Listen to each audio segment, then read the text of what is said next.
It's time for Intelligent Machines. Jeff Jarvis is here. Paris Martineau is as well. And I think I am going to lose my mind. Our guests this week, Emily Bender and Alex Hanna, have written a book called The AI Con. They say it's all a con. It's all terrible. I'm going to go crazy. We'll talk to them in a minute on Intelligent Machines. Podcasts you love. From people you trust. This is Twit. This is Intelligent Machines, episode 819, recorded Wednesday, May 14th, 2025. Put the fries in the bag. Hey, it's time for Intelligent Machines, a show where we talk about the latest in AI, robotics, and all those smart things all over your house, everywhere you go nowadays. Paris Martineau is here. It's great to see you, Paris. Great to be here. Journalistic paragon of virtue, tech journalist and investigative reporter. You can send her tips at paris.nyc. It's great to see you. We were talking about kitty cats before the show began. We were. And have a new God, one. I could talk about them forever. Someone let me brush her teeth today, and I feel very accomplished. I was not a cat person, and then I married Lisa, and now I'm a cat person. I had no choice. They're just like more flexible dogs. Sorry, we can continue. They're better than dogs. Oh, I'm going to get so much trouble. Oh, you're going to get so much trouble. They're a lot less work. Let's put it that way. They're not better in other respects. They don't love you as much. Dogs really love you. Cats will tolerate you. They always say that, what is it? That dogs have... I can't remember what it is. Are you okay? They always say it, but he doesn't. They always say it, but I don't say it, so I don't know what it is. That's Jeff Jarvis. He's Professor Emeritus of Journalistic Innovation at the Craig Newmark Graduate School of Journalism at the City University of New York, currently at Montclair State University, and SUNY Stony Brook. Hello, Jeff. Now, Leo, did you not hear the call of the people last week? I did not heed the call of the people. I heard it, but I heeded it not. Wow. I don't want that darn Craig Newmark jingle no more. I love Craig, but we don't need a. You're not even there anymore. You're no longer there. So our guests this week, we've got the best guests. I'm very excited. Emily Bender, who was one of the authors of the very famous, oft-quoted Stochastic Parrots paper on the dangers of stochastic parrots, and Alex Hanna, who is a Director of Research at the Distributed AI Research Institute. They are the authors of a new book, and that's what Jeff's holding up. I'm not sure I'm going to enjoy this conversation. The AI Con, How to Fight Tech's Big Hype and Create the Future We Want. So I'm going to let you take the lead on this one while I stew in the corner. Well, we'll see. Anyway, they're going to come in you should be your usual about 45 minutes, and we will talk with Alex and Emily. I'm very excited about that. I think you're friends with Emily. Am I right, or is that wrong? No. Okay. I mean, I'm social media. Yeah, you arranged this nice conversation. So that means, unlike previous episodes of Intelligent Machines, we could start by talking about the AI news, and then we'll get to our guests in about 45 minutes. But I am so much to choose from. I am a wealth of stories. The Copyright Office. This is an interesting story. The Librarian of Congress, who is really more reasonably the head of the Copyright Office, came out with their third installment of their report on AI.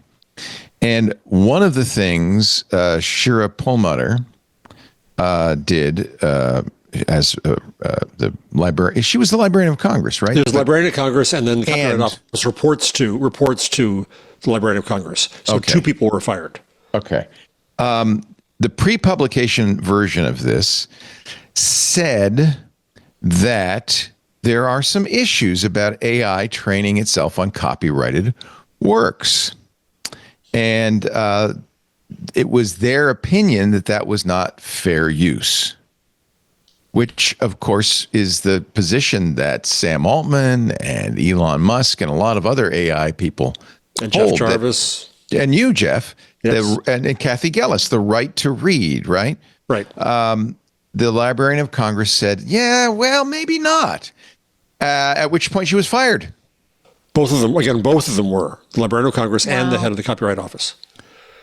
Librarian of Congress has many other duties as well. Yes, but one of their chief duties is kind of defending copyright. It's interesting because Kathy did write a piece Monday in Tech Dirt saying the Copyright Office issues a largely disappointing report on AI training. And once again, a major fair use analysis inexplicably ignores the First Amendment. We should probably get Kathy on to talk about this, but she's always defended the right to read and says, well, look, AI has the right to read just like you would. We do making the show. That's how we make the show. And they're doing something similar. Right. Yeah. They're ingesting somebody's writing and then I once again disagree that AI should have the same rights that people do. I don't think that a company that a tool made by for-profit and arguably marginally non-profit companies should have the same rights. So Time Inc. shouldn't be able to do what it did in its entire life since 1926 of reading other publications and rewriting them. That would be wrong. Time Inc. the company did not read anything. The journalists employed by Time Inc. did, and they were paid money and salaries to rewrite each other's people's work. Yeah. So let me read what Kathy wrote in Tector, because this is an interesting slant on this. She says, allowing a copyright to bar AI training would interfere with the First Amendment's protection of the right to read. And this is why she says this. If people are free to read directly, which they are, right, then they should be able to use tools like crawlers and bots to help them do their reading. I mean, I guess you could even say a browser is a tool that you use to read the original material. In the earliest days of the web, there was controversy about if you were using a browser, that content was copied onto your computer and was thus a violation of copyright. And the media industry, for a brief moment, tried to insist that.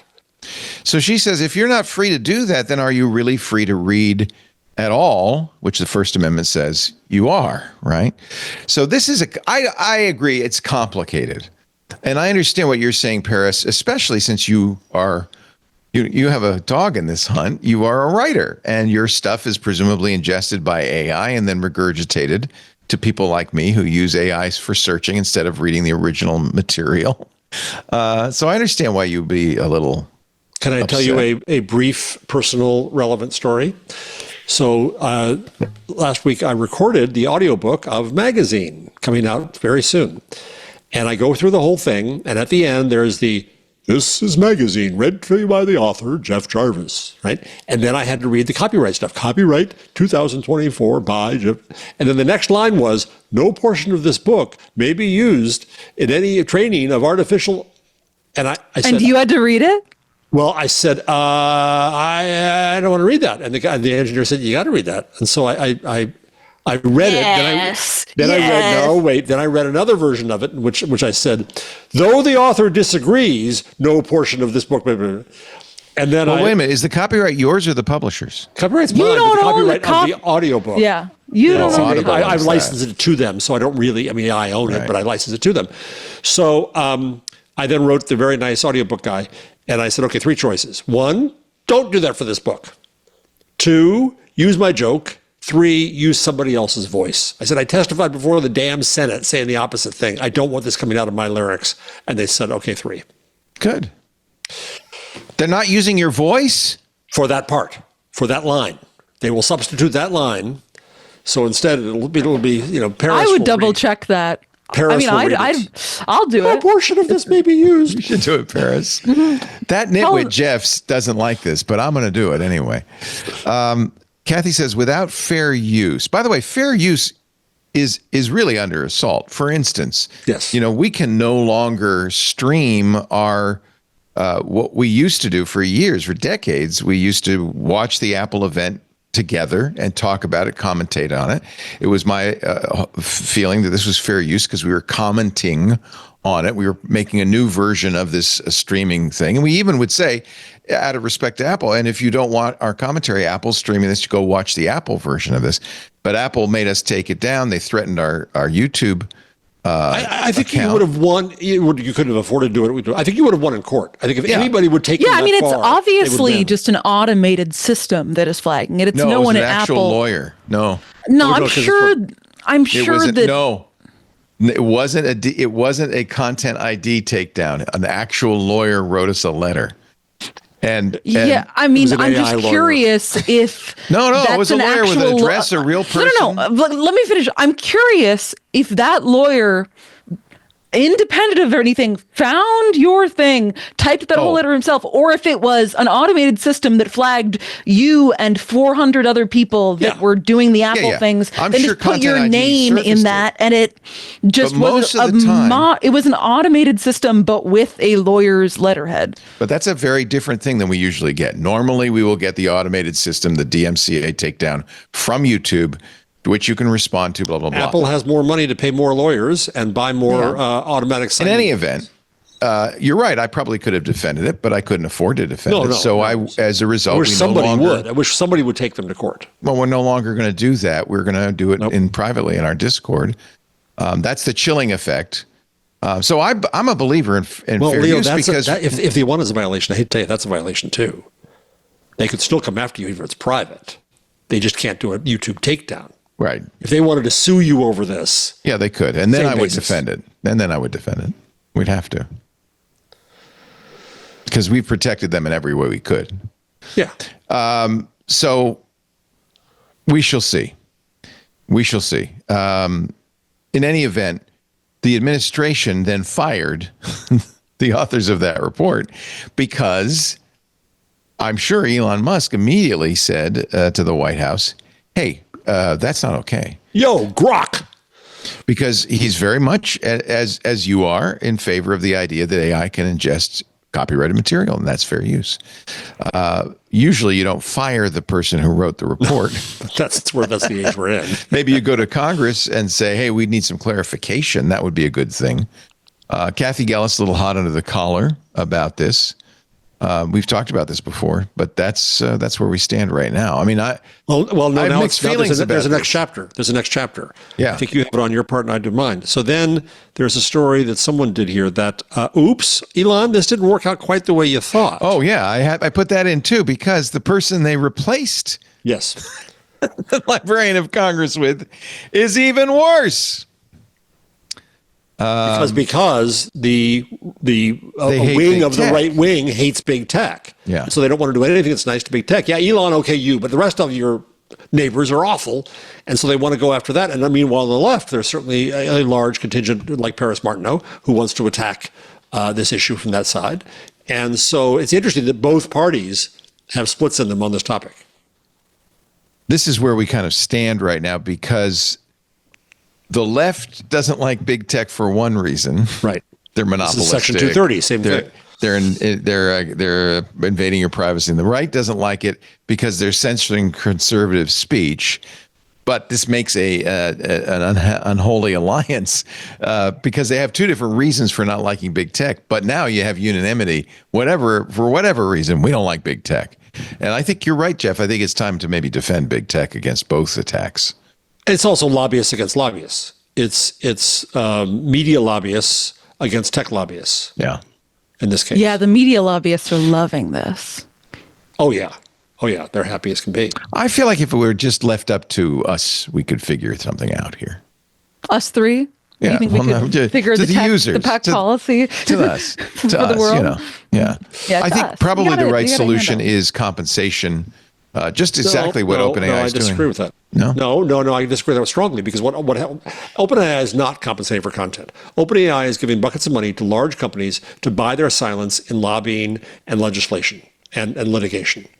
And the vast, argue it's not even the buckets of vast money. part of the ecosystem of content and news is left out of that. It's only the big companies, the biggest, squeakiest wheels that get some money to shut up. And that's what's happening. And it's not benefiting news and content overall. It's not benefiting the vast majority of what is in fact ingested. So no, I think that even that kind of payment routine is ridiculous. So, yeah. So I guess we are at We're a stalemate loggerheads, yes. because they're Paris, I know what she's going to do. she's going to filibuster for a 24-hour episode of Intelligent Machines. That's what she's going to do. Listen, guys, I've got a lot of good ideas. One of which is I listen to a podcast that sometimes does these read through like old adventure game books, which are kind of like a choose your own adventure book, but for children based on old video games. And I do think there are some very silly ones that we could read through and fail through over a couple of hours that could take up a good 3 to 4 hour block when we're not playing Baldur's Gate 3 or Leo's not getting a tattoo. So the Trump appointees at this point have been blocked from entering the U.S. Copyright Office. How many this is a story Trump that just appointees or Doge people have been blocked from entering U.S. government offices? Because I feel like I see a version of this story every single day.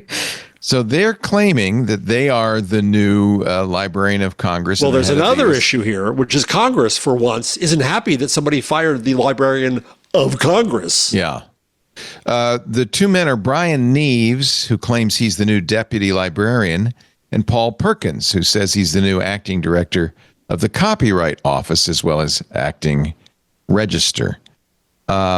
Department of Justice confirmed to Wired that Neves and Perkins had been appointed to lead the Copyright Office. Both are currently high-ranking officials at the DOJ.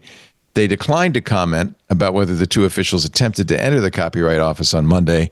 The White House has not responded to a request for comment. And on top Capitol of all of this, Police. Leo, It's the Capitol Police that stopped him from coming in, by the way. I know. On top of all this, though, is I wonder what power the Copyright Office actually has over this versus the courts. Fair use is something that Lawrence Lessig famously said from Harvard, that fair use is the right to hire an attorney to defend your use as fair use. And there's tons of case law on this. And I think it's going to be the courts that decide this, not this office. This office can issue a memo and a thought, but I think that's probably not the force of law, right? So it's so complicated because last week they fired the Librarian of Congress, Carla Hayden. That's where I get confused in all this. I was fully confused up until this moment. Yeah. She was the first black woman to hold the position. Right. She's responsible for appointing the copyright register, not the executive branch. Right. So there are those who say the White House does not have the power to remove the leader of the Copyright Office either. This is what the legal counsel for public knowledge said, Meredith Rose, that legal power does not exist. But that so far hasn't stopped anybody from anything. The White House press secretary told the wonderful Carolyn Leavitt, told reporters that Hayden's firing stemmed from, quote, quite concerning things she had done in the Library of Congress in pursuit of DEI. She is a black woman, so probably just being a black woman was sufficient for that. Mm-hmm. I don't know. What a mess. The thing is, this stuff is, while it seems kind of geeky, it's somewhat important. At least it's important to me. And it should be important to probably anybody who has a copyright or wants to read. It's important to academics and scholars, too. Yeah.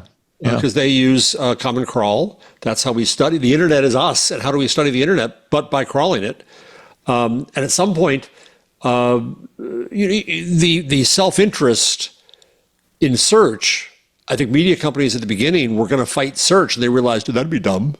That's how people are going to find us. The top Democrat on the committee that oversees the Library of Congress said on Saturday, Donald Trump's termination of the Register of Copyrights, Shira Perlmutter, that's the same. The Register of Copyrights is the same as the Librarian of Congress. No, these are two different people, Leo.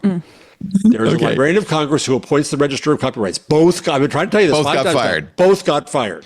So one reports to the other. Termination of the Register of Copyrights, Shira Perlmutter.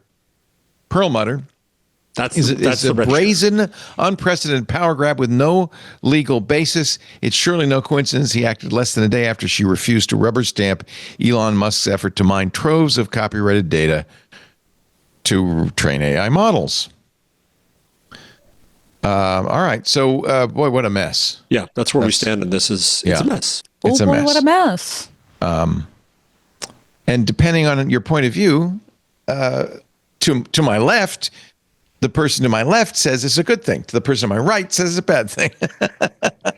Such is the nature of a panel show. It would be uninteresting if we all agreed. We're rarely so balanced. Are you worried that the Meta's new glasses reportedly will have face recognition built in? What? Yes. So it can do things like what you do all day, Leo. This is your next. I need this. I have paragnosia or Okay, whatever my that is. question though is how many people that are using the Meta glasses are actually using the camera function in any meaningful way? Because every person I've seen, and this is obviously limited sample size, but every person I've seen out in the real world using it are just like, oh, I love having headphones that I don't have to put in my ears. Yeah. Like no one's out here using the cameras except for like the occasional, I guess, Instagram story. Well, wouldn't you do use guys them know more if it could do things like, "Psst, here comes Leo," right? So I guess. I just got an article my daughter sent me from Neuroscience News. Face blindness, which is what I have, and it is prosopagnosia. Prosopagnosia affects 1 in 50 people. The inability to recognize even close friends and family, despite having normal vision and memory. Face blindness. Now I can recognize friends and family. I even recognize you guys. But Whoa. Aphantasia. I put up a video on this, or a story on this last week from Quanta magazine. Why some people don't see mental imagery. That's a separate thing, but I think in my case related, these are isn't it? related. Yeah. Because anyway, I don't know. So anyway, at least those people would be 2% of the population would definitely benefit from this. The reason Google, for instance, decided not to do it, even though they had the capability in Google Glass, was they were worried that guys would use it to stalk women. What's her name? Hey, cutie. Hi. Oh, and they will. Of course they will. They were also just Especially worried because, about I mean, that PR. as someone whose job is to find people's contact information online, if you're able to suddenly then just walk down the street, look at any cute girl or guy or person you want to suddenly know the address, phone number, and email of, if a facial recognition thing could easily pull up their full name, then you'd be halfway there, basically. You'd just need to then enter that information into a couple databases, and you'd be able to figure out where anybody lives just if they walked by you. Companies working on Meta is working on 2 pairs of smart glasses for next year, internally called Aperol and Bellini. Oh, gosh. Oh, God. I'm waiting for Martini myself, yeah. They have recently reworked the way they assess privacy issues. It used to be it had to go up the ladder, right? Now groups are able to self-certify. Because, hey, nobody's going to stop us. Why wouldn't we? To release products more quickly. In addition to face recognition, the software, which will be built into the glasses, could eventually do things like remind you to grab your keys if it noticed you didn't. Well, that was the demonstration we saw. Wasn't it from Google Watching all the time. Where it's watching all the time. Well, this is what's the thing you wear? The whatchamacallit? It's just listening. But what's it called? I forget. The B. The B. Right. So Yeah. I think this is where Meta's going.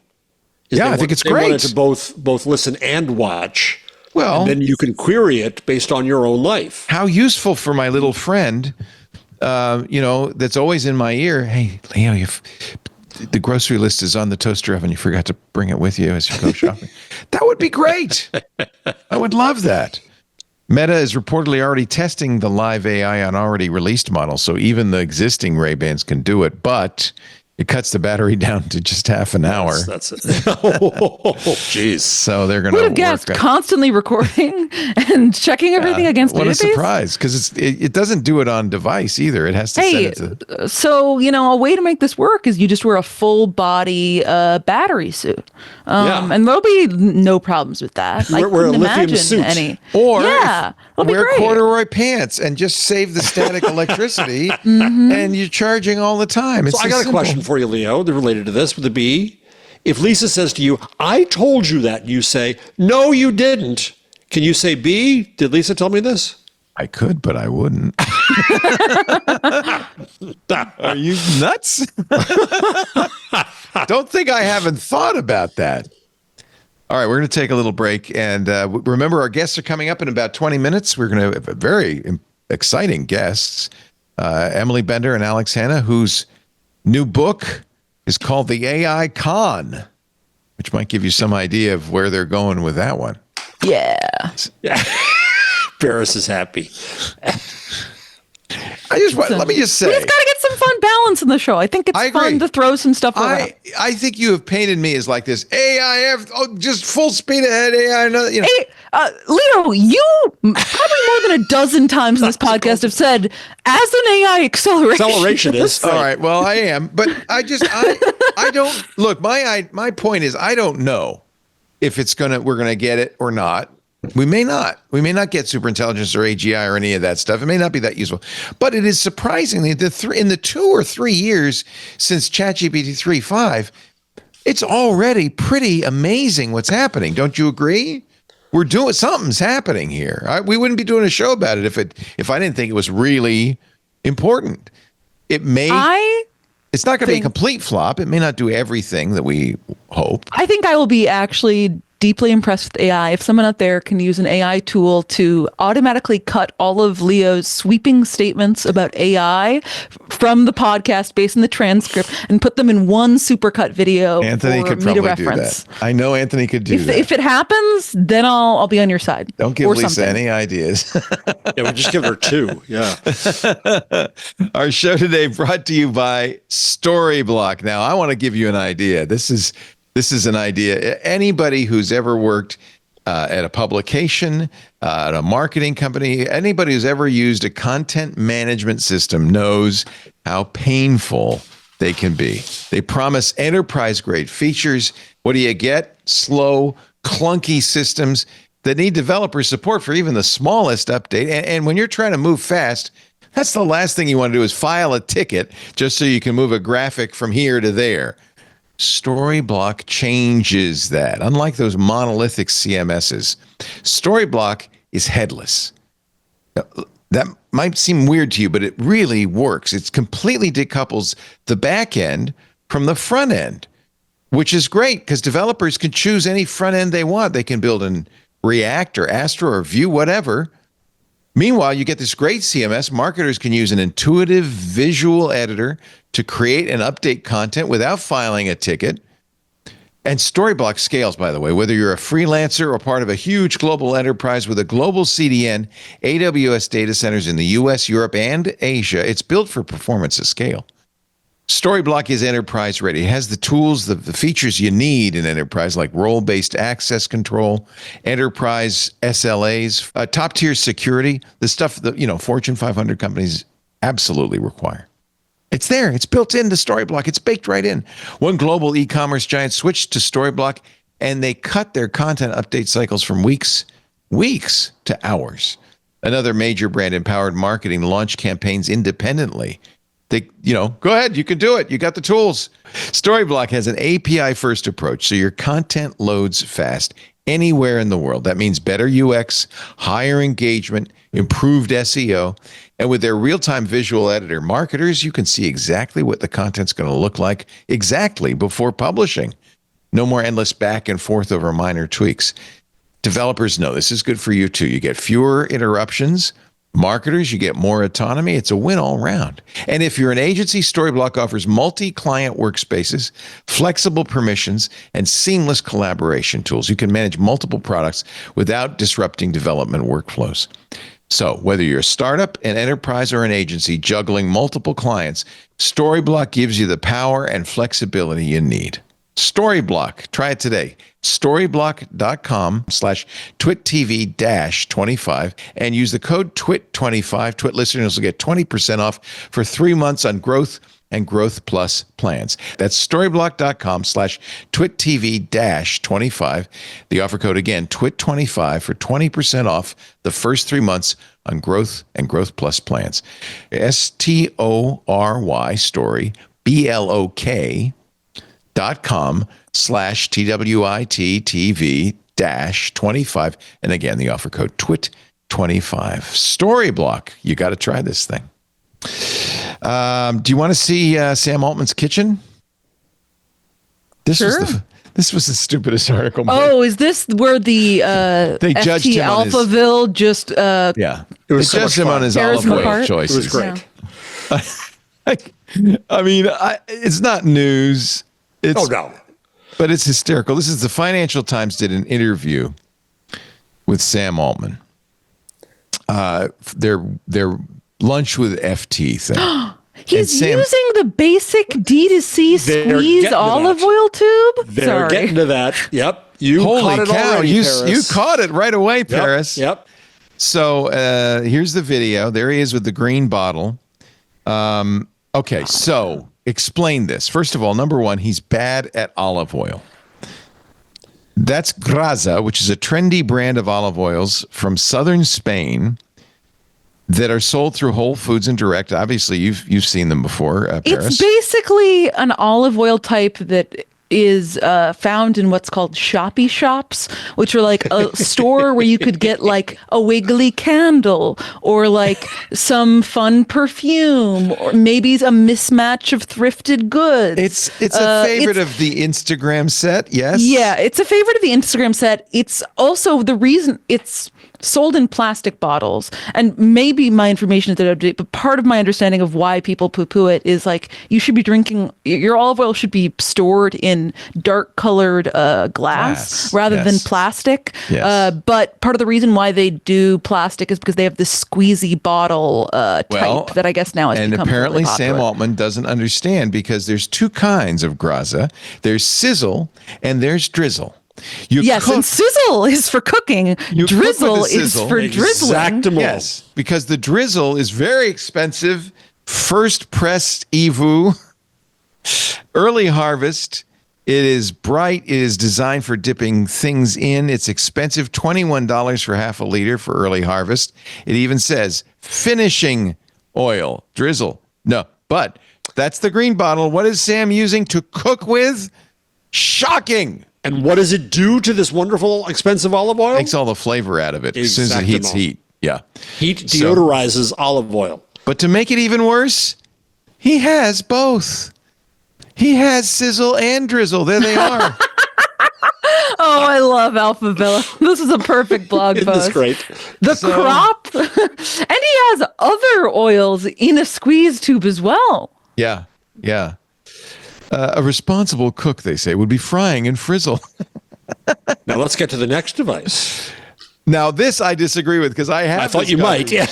His coffee machine is horrors, a Breville Oracle Touch, which is a $2,000. I don't have it anymore, but I had it. Top of the range model. Is that the one that Ant has now? Yes. It's the one Ant coveted. Hey, Ant. Sorry. Oh, actually, it's not. You're not cool. No, wait a minute. Ant didn't get the touch. He got one down from that. Okay. The touch ended up springing a leak. I gave it to Anthony, and he said it's not recoverable. So he and I both got the Oracle Jet. But anyway, that's not. So what these? You say Alphaville. It's in Financial Times. Is that their blog thing? Alphaville is like a newsletter that the Financial Times has that's like the fun section of the Financial Times. They're kind of like they're kind of like the intelligent machines of Twit, of the FT. And that's why we're doing the story.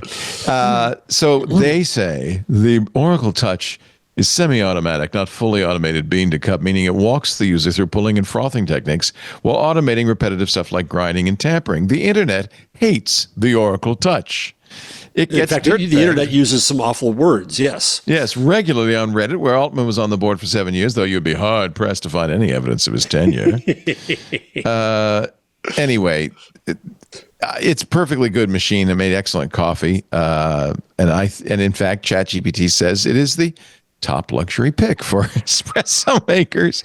Breville actually makes very, very good espresso makers. What would ChatGPT's response be for the top luxury pick for olive oil? Is it Graza? Maybe sizzle, maybe drizzle. I don't know. I'm shocked that he isn't getting a fancier olive oil because I even, for my rube tastes, I pick my olive oils from the New York's International Olive Oil Competition and then choose the brands from there. From the winning oils. Of you. Yeah, no, olive oil is important. Let's not stint on the olive oil. He did spend money on something that I refuse to, which is the Oracle Puck Sucker. So, after you make espresso, you got to knock the box, you put your portafilter. Oh, I actually really, I do respect this choice because that's the most annoying part of having an espresso machine. So he didn't like that. And so he bought the optional Breville Puck Sucker, which automatically activated suction cup creates a rapid vacuum, which quietly quietly releases the espresso coffee puck in one swift action. It's $90. Okay. Maybe downmark him for that. The puck sucker may be a bridge too far. There's something off with his knife, they say. Oh, that's one fancy-looking knife. Handle appears to be walnut or ironwood. No rivets, flat butt with a steel cap, useful for crushing 70 to 80 garlic cloves. Blaze santoku, the distinctive workhorse of Japanese kitchens with a bowed spine with the nose of a beluga whale. Bolster. Hey, wait a minute. There's a lot of nerdery they write around knife handles. The Japanese type is light and simple, putting the weight near the tip for intricate work. The German handle is heavier, so the knife's balance is more towards the middle. Typically, Japanese knives don't have a chunky finger protector between the handle and the heel, known as a bolster. Altman's knife definitely has a bolster and a full tang. Oh, no! A full tang? A full tang! How dare he? Does it ting? Ting tang, walla walla, bing bang. Walla walla, puck suck. Alphaville comes to the conclusion, we couldn't find an exact match online. Maybe it's a one-off piece by an artisan steel forger who shuns tradition. Or it's a Chinese mass-produced blade that's sold under countless names, usually in sets, often in a fancy presentation box, or with fake Damascus patterns etched on the side. There are Sino-Neho-Germanic Franken knives all over Amazon and AliExpress that look a lot like Altman's.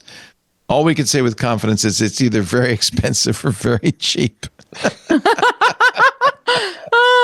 Also, a second bottle of drizzle in the foreground.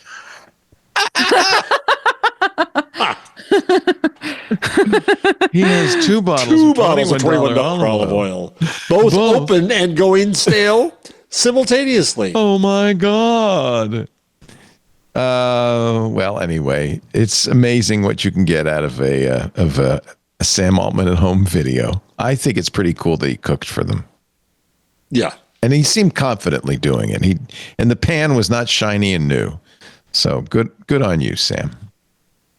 He's more like us than you think.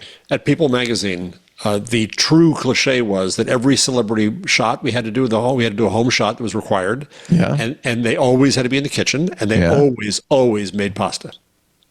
Because you just boil some water. What could possibly go wrong? Exactly. Yeah. Okay. You want a fun little story that's quick? Yes. Yeah, we got about 10 minutes for our guests. That's what I figured. This one's fun. So, oh, hell. Now I got to find it because I put up so much stuff.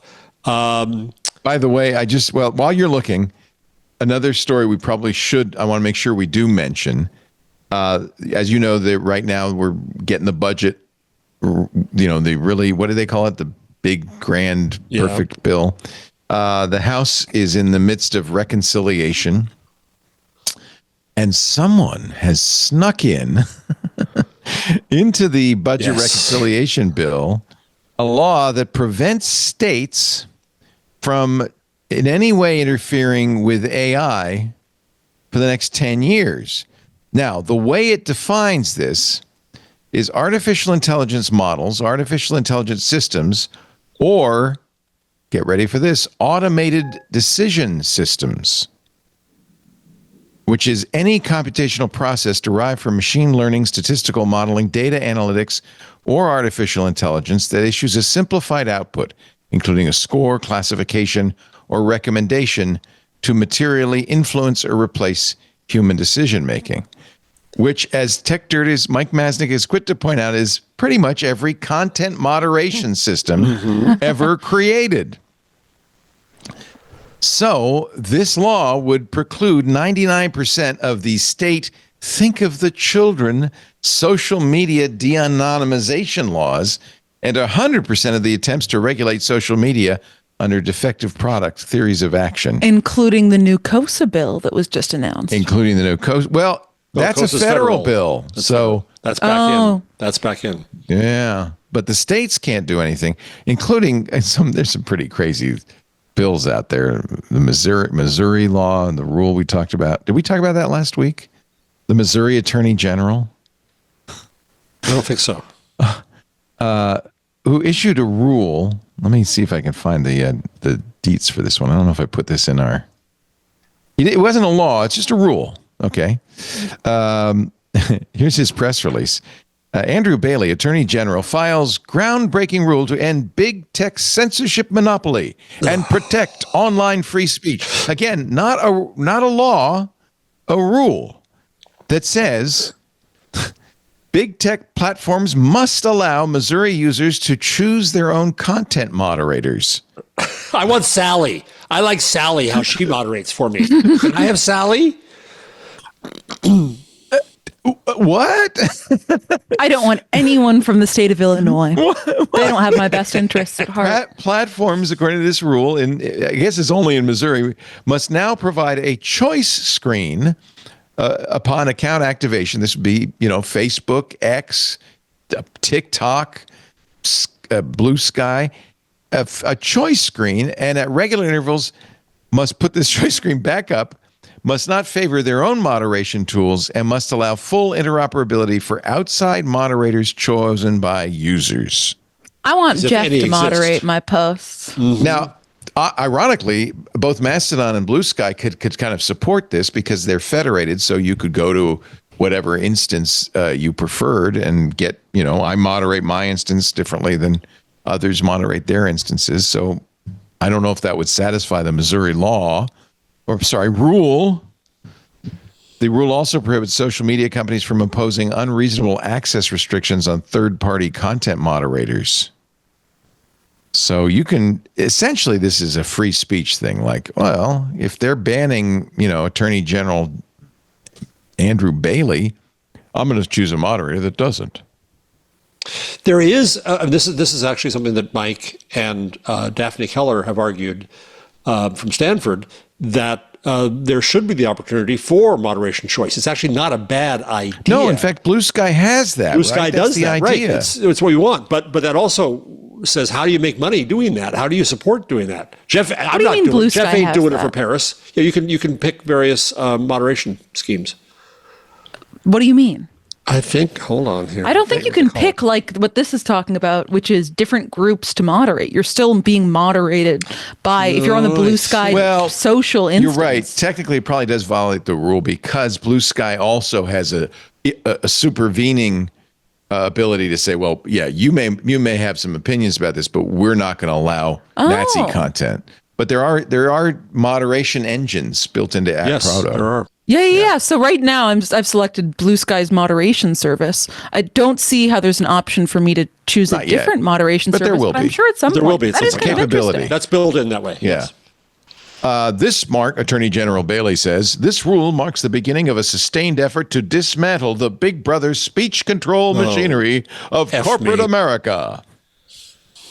We're grateful for the new leaders in the White House who have reversed the Biden administration's weaponization of big tech, building on our groundbreaking litigation that helped Missouri blow the lid off the federal government's massive censorship conspiracy.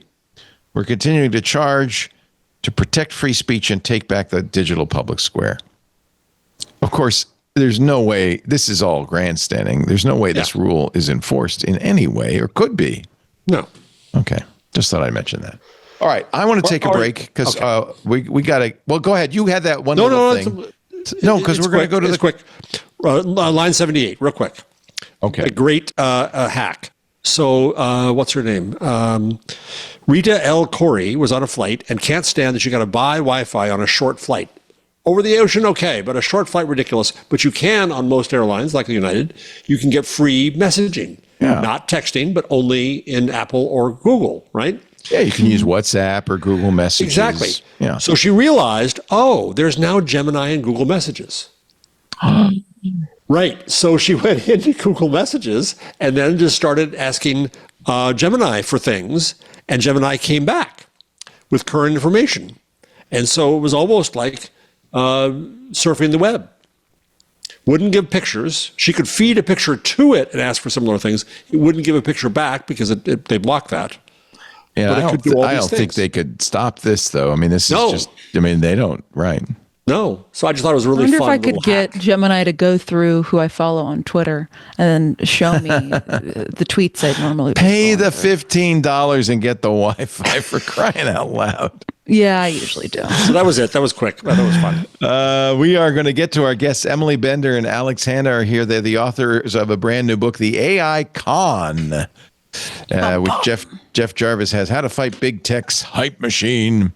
And that'll be just around the corner. But first, a word from our sponsor. We're so glad to have sponsors. We appreciate, of course, our Club Twit, but and thank you for making all this possible for so long. But we also are very glad to have wonderful sponsors like OutSystems with us. We appreciate that. Thank you very much, OutSystems. This episode of Intelligent Machines brought to you by our friends at OutSystems, the leading AI-powered application and agent development platform. So you probably know this, but for more than 20 years, the mission of OutSystems is to give every company the power to innovate through software. What do I mean? Well, IT teams, typically have two choices when it comes to software: build or buy, right? You buy off-the-shelf SaaS products for speed, but you lose flexibility and differentiation. Or you build custom software at great cost and time expense, right? AI has now forged a way for another path: the fusion of AI, low-code, and DevSecOps automation into one powerful development platform. Your teams will build custom applications with AI agents as easily as buying generic off-the-shelf sameware, and flexibility, security, and scalability come standard. With AI-powered low-code, teams can build custom, future-proof applications at the speed of buying. With fully automated architecture, security's built right in, integrations, data flows, permissions, of course. OutSystems. It's the last platform you need to buy because you can use it to build anything and customize and extend your core systems. Build your future with OutSystems. Visit outsystems.com/twit to learn more. That's outsystems.com/twit. It's the answer to the age-old conundrum: build or buy. All right, we are so glad now to welcome our guests, and actually some very prestigious guests. Emily M. Bender is, you may know the name, I'm sure it rings a bell, from the paper we quote all the time, The Danger of Stochastic Parrots. Emily is also the co-author of the AI Con, How to Fight Big Tech's Hype and Create the Future We Want. She's senior fellow at the Center for, I'm reading Alex's now. She's a professor of linguistics at the University of Washington. And I think the stuff you're doing with linguistics is fascinating, but I don't know if we'll get time to talk about that either. But welcome. It's great to have you, Emily. Thank you. Thank you. And thank you for bringing us on the show. Yay. Alex Hanna is, of course, the co-author of the AI Con, the director of the Distributed AI Research Institute, and with Emily, she hosts the Mystery AI Hype Theater 3000 podcast.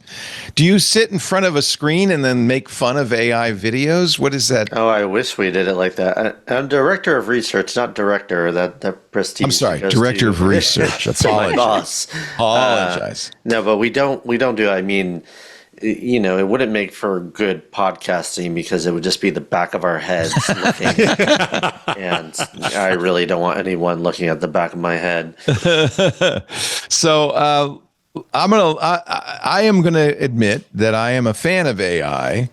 I think it's important to note that perhaps 25 minutes earlier in this show, he's like, people keep trying to paint me as a fan of AI, and I think that's just perhaps a miscalculation. You're misquoting me. I love AI. I love it. I use it all the time. I use it as a coding assistant. I use Claude Code. I use Perplexity for search. I'm very impressed with the great strides these machines and these tools have made. I also understand that there are issues. I've read your Stochastic Parrots paper, for instance, Emily, and I completely agree with it. But is it a con? Is it a con? Oh, Maybe I take you knocked your microphone off the air. Yeah, you were. I heard. We No, heard we hear like it now. Am I back? There it Am I is. back? Yes. Okay, yes. So I was saying we've got a whole book for you. I see. And I said it very quietly, apparently. May I read? May I take the liberty of reading from your book for 1 second? Sure. Go for Page it. 4. Artificial intelligence, if we're being frank, is a con. Italicized. A bill of goods you are being sold to line someone's pocket. A few major well-placed players are poised to accumulate significant wealth by extracting value from other people's creative work, personal data, or labor, replacing quality services and with artificial facsimiles. We call this type of con AI hype. You don't mean everything, do you?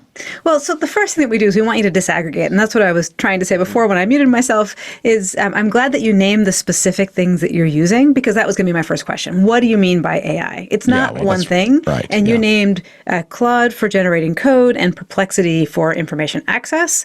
And those are two specific applications. There's things around I also code. pay for ChatGPT. I pay for Claude. I pay for Microsoft Copilot. I use them all, but that's part of my work. Now, I should probably also warn you, because Paris is going to out me if I don't. I also wear this B AI pin. This thing records everything, sends it to the iPhone, sends it to an unnamed AI, which the folks at B never really kind of explained what models they use, and then sends me back a summary of my day that is incredibly sycophantic, but I enjoy it. And But do you use that for anything? Yeah. It's like this was like the humane AI pin, right? Yeah. It's not. That was a con. That was a con. Okay, well, I okay. will stipulate that. Okay, but explain the difference to me.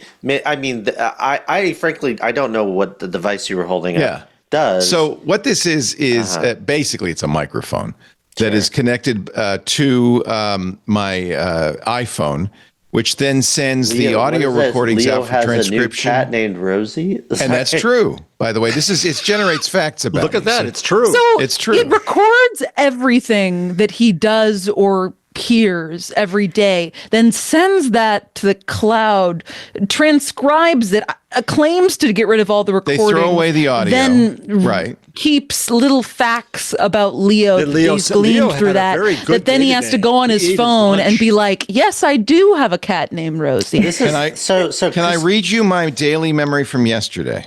How about that? Was this your first time you've looked at it since yesterday? Go ahead, and then I have a comment. If you want to throw up, great. Alex, please be my guest. I'm not going to throw up. This is great. No, just go ahead. So what's this memory? Says. Celebrating family bonds and new beginnings with laughter, tech talks, and a cat named Rosie. Today was dynamic and engaging day for Lee. It's a little sycophantic. I try to turn that up. Marked by a blend of personal interactions and professional commitments. The day began with lively celebrations of some birthdays, which I did not celebrate, where Leo showcased his humorous side among friends. I don't know where it got that from. That's hysterical. Maybe this is from, were you podcasting yesterday? No, you know what it does? This is a flaw, which I'm sure they will. Look, first of all, if it's a con, I only paid $50 for this once. No subscription. $50 and all of your privacy and all of the privacy about my of the people who you talk to. I mean, that's the really invasive thing. Yes. About this. Yeah. And Leo, do we want to mention what state you're in? I'm in a two-party state. And wait, are you in California? Because I saw the thing that said that you're in. Are you in Petaluma? Yeah. Oh, okay. Well, I saw that you're in Petaluma. I mean, yeah, you're in San Francisco, right? I'm in the Bay Area. I'm not going to say where I am, but Oh, I can tell you where I am. I'll give you my. I care about my privacy. But I guess what I wanted to say. I mean, this is Chris Gilliard has a statement. Has a term for this. It's called luxury surveillance. Right? You're paying.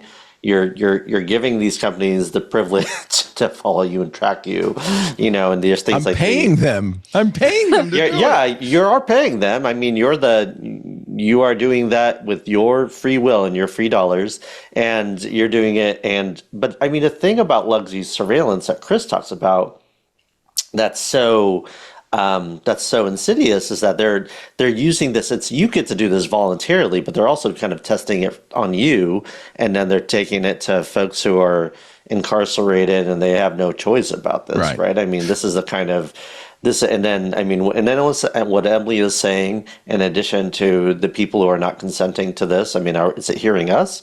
I mean, we don't consent.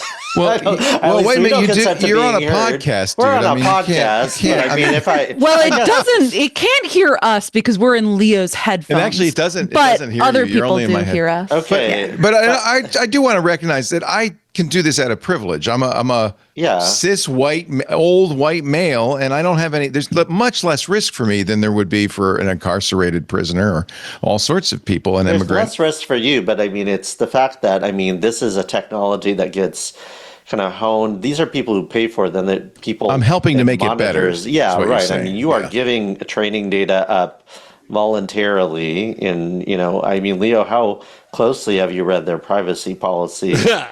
I read it. I read it. All 77 pages? Did you read it, or did you have Claude summarize it? Well, I did both. Okay. By the way, they're very good. These well done, Alex. Well done. These AI chatbots are very good at They're very analyzing good until they contracts. get something wrong, like they did in the intros for our two guests. Yeah. Oh, and you were just saying that it got wrong. So it sounds to me that the app that you are paying for and honing, the surveillance through paying for is basically a daily diary for someone who's too lazy to do a daily diary? Is that what and this way I don't get any of the insight or any of the deep understanding. There's no reflection. It's just output. Yeah, in fact, I just copy and paste it into my diary and I'm done. It's great. It's real time service. You could get a chatbot or something to probably do the copying and pasting for you, so you don't even have to look at those things. I'm going to write a script to do that. You might even get a chatbot to do the introspection for you if you're particularly enterprising. They're very good at it, actually. Yeah. I want to go back to what Emily was starting on earlier, before you outed yourself with that, Leo, is kind of good uses, bad uses. That there are lines and reasonable lines, but what are some of the criteria for those lines of good uses of AI and bad uses of AI? So again, I'm not going to say AI, but I think we can talk about good and bad uses of automation. You say AI on your cover. Is that? So we had an interesting fight with the copy editor because also live between me and Alex, I wanted to put scare quotes on AI like every single time we use it. At one point, I actually had the phrase so-called scare quotes AI, and Alex was like, Emily, you can have so-called or you can have the scare quotes. Yes. You can't have both. Right. As an editor, Alex is right about that. Yes. Yeah. But so we use it without scare quotes when we're naming an industry and when we're naming the con and when we're naming a purported research field. But when we're talking about systems, tools, these kinds of things, that's where we want to take distance. And so I am happy to talk about good and bad uses of automation. But I'm not going to talk about good and bad uses of AI because that sort of presupposes that AI is a thing as opposed to an ideological project. Okay. Yeah, and I think Jeff, you started with a quote from us, so I will do the thing where I will respond with a quote. And so on page 14, we say, there are applications of machine learning that are well scoped, well tested, and involve appropriate training data, such that they deserve their place among the tools we use on a regular basis. These include such everyday things things as spell checkers, no longer simple dictionary lookups, but able to flag real-world words used incorrectly, and other more sophisticated technologies like image processing used by radiologists to determine which parts of a scan or x-ray require the most scrutiny. But in the cacophony of marketing and startup pitches, these sensible use cases are swamped by promises of machines that can effectively do magic, leading users to rely on them for information, decision-making, or cost savings, often to the detriment of others, to their detriment. So, thinking about first doing that thing and disentangling and saying there is no unified technology such as AI is helpful because it unreifies it, it unthingifies it. And this is something we're riffing off Lucy Suchman here. There's a great article called the uncomplicated, what is it called? The uncomplicated thingness of AI. This article that she has. And also Emily Tucker who has an article called Artificial Intelligence, which disentangles this and says we need to be, and she's speaking specifically about the harms of AI and how we need to be very specific in the technologies we talk to, because it helps talk about what those harms are specifically. And so, yeah, I mean, we're not opposed to machine learning or a body of methods that could be large pattern matching at scale, because that's pretty useful in some domains. But these quote unquote, everything machines that Timney Jabru has called them is something that is not what we're looking for, and not helpful sort of technology in the world. Obviously, there have been a lot of technologies, even just over the past decade or two, that have gone through hype cycles. Why do you think that the hype cycle we're seeing for AI is so pronounced and seemingly on a scale that's unparalleled? It seems to be basically a meet point between enormous amounts of investment and this connection to our science fiction imagination that we have been cultivating. And I love genre fiction. So no shade on science fiction, but I do want to cast shade on the tech companies that are basically borrowing from science fiction discourses and saying those worlds that you had so much fun imagining yourself in, they're real now because we're going to oversell our technology and say that it's exactly that thing. So I think it's that kind of a combination. Plus maybe the fact that we have even greater centralization of capital than we did in the previous hype cycle. So there's more money to do it than there was previously. You talk It about sounds the like hype your and issue. Excuse me. It sounds like your issue is of classification, though, right? You're not against LLMs. So language modeling as a technology is old and useful. Synthetic text extruding machines, taking the LLMs and using them to just produce text that corresponds to nothing anybody said, I do have an issue with that. Okay. And I think it's actually despoiling our information ecosystem too. I mean, your diary that you don't really care to write, it doesn't really matter that it's got a bunch of untrue things in it. But as soon as someone starts using Perplexity to look up information and then sharing that information, this can be quite problematic. Do it all the time. He does it all the time, and no matter how many times we show him or tell him, hey, not everything Perplexity says is always accurate, continues. Well, I've said that it's important for humans to be part of the process. I'm not saying, just put the AI stuff out.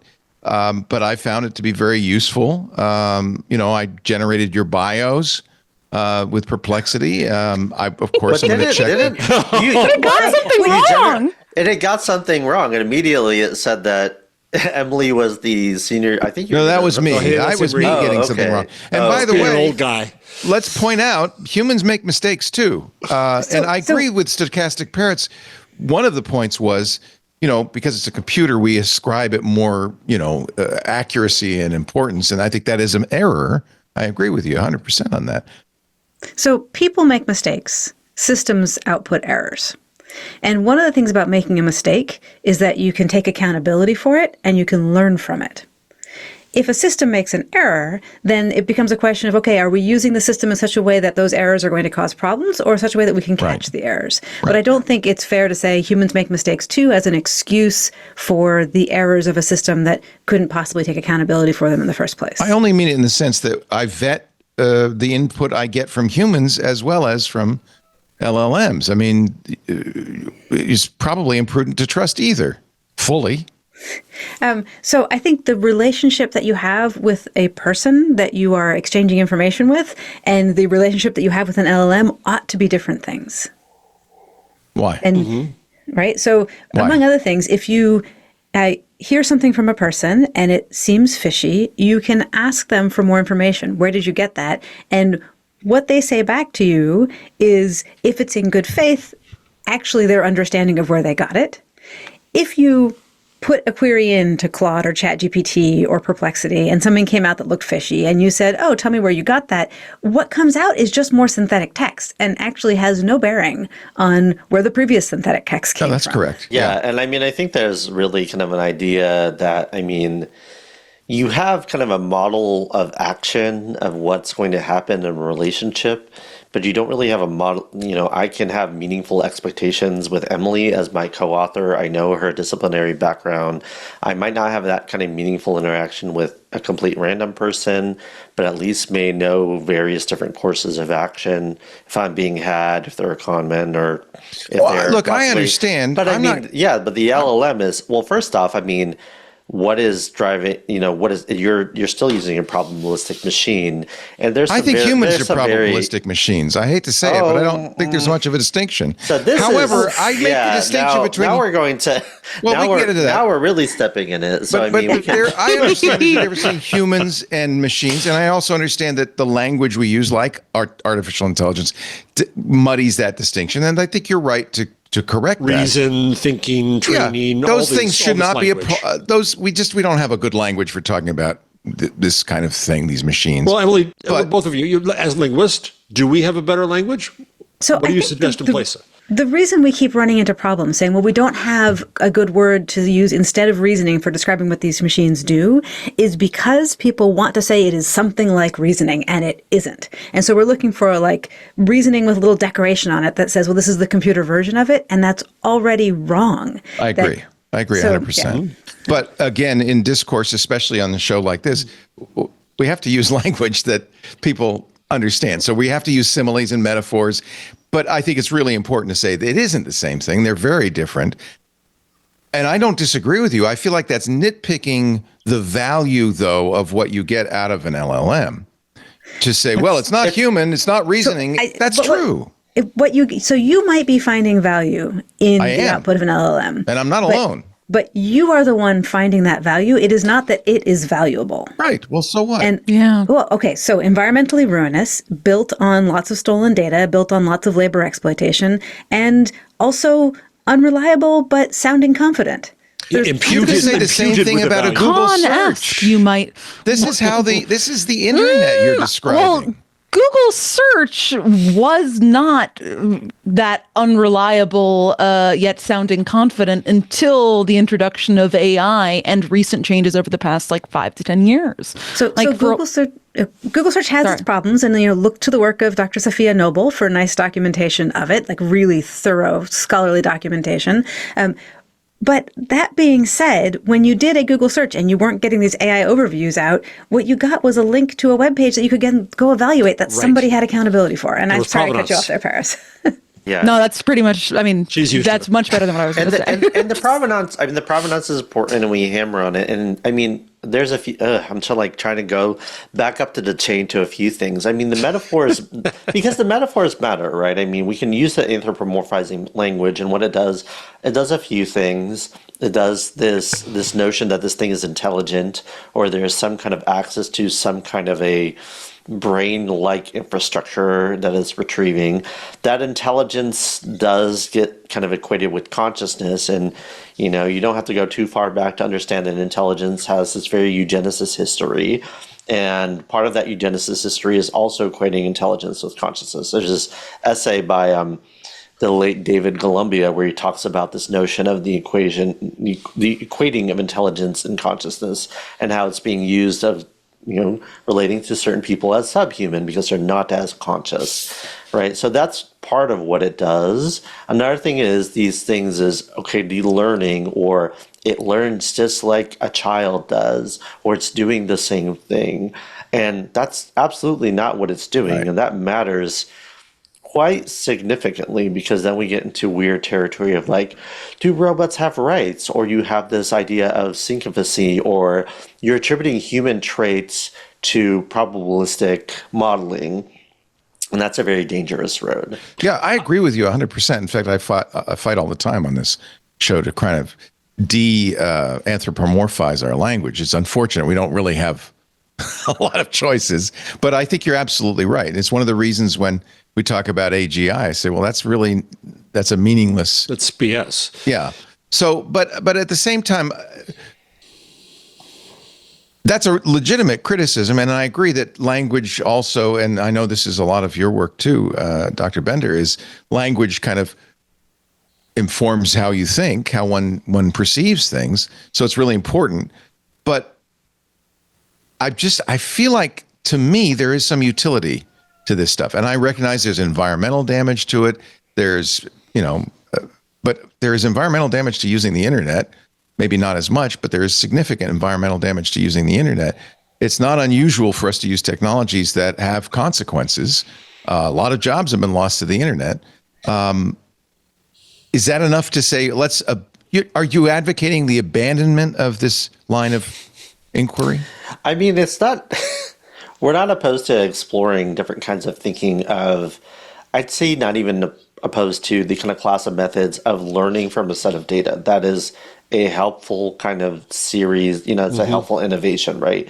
Language modeling is helpful. I mean, I say, I've been saying on all these interviews, like my dissertation was building a prediction model that was, was doing classification of, whether something fell in one bin or another, relating to something that was useful for social movement researchers.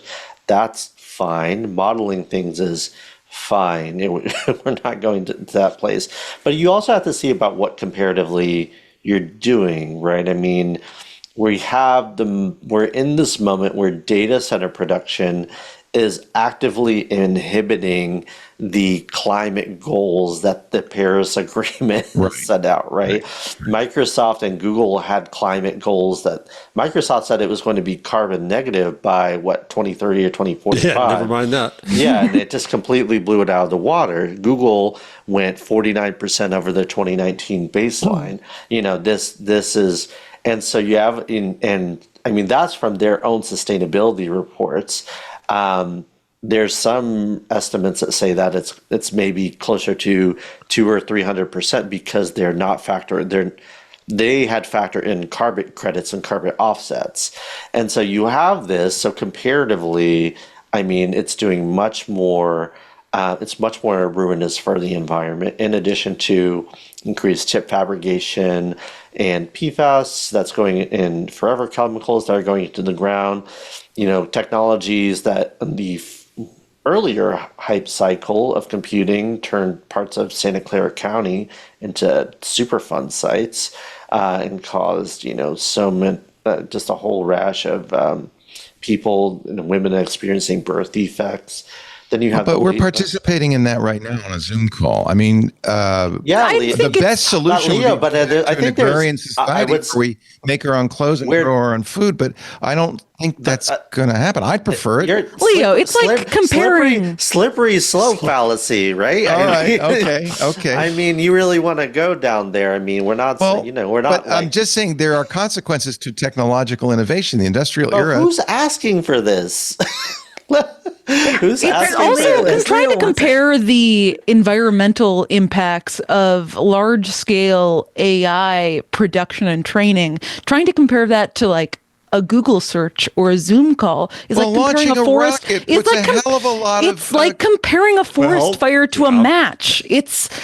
I'm not, and I think if it's the dominant technology where all the venture capital dollars are going, where all of the investment energy, where all of the R&D focus, where every company is focusing on and pouring all of its resources into, that's going to have a considerable impact on the world, especially if it's extremely energy inefficient and disastrous for the environment. I want to examine something else, which is the meaning of meaning. I scream all the time that large language models have no sense of meaning, thus no sense of truth, and so on. But since we have a professor of linguistics here, how do we define meaning? So this is tricky, and I want to point out that I was recently actually in Mountain View at the Computer History Museum doing a debate with Sebastian Bubeck, hosted by Eliza Strickland of IEEE Spectrum, sort of putatively on the question, do large language models understand? And I took that seriously and provided a definition of meaning and understanding and said no. And Sebastian said, well, nobody knows what understanding means. We've been struggling with it for millennia. I'm like, I just nobody gave understands a definition. Understanding. Right. So the definition that Alexander Kohler and I gave, and by the way, I collect co-authors named Alex, in case you haven't noticed.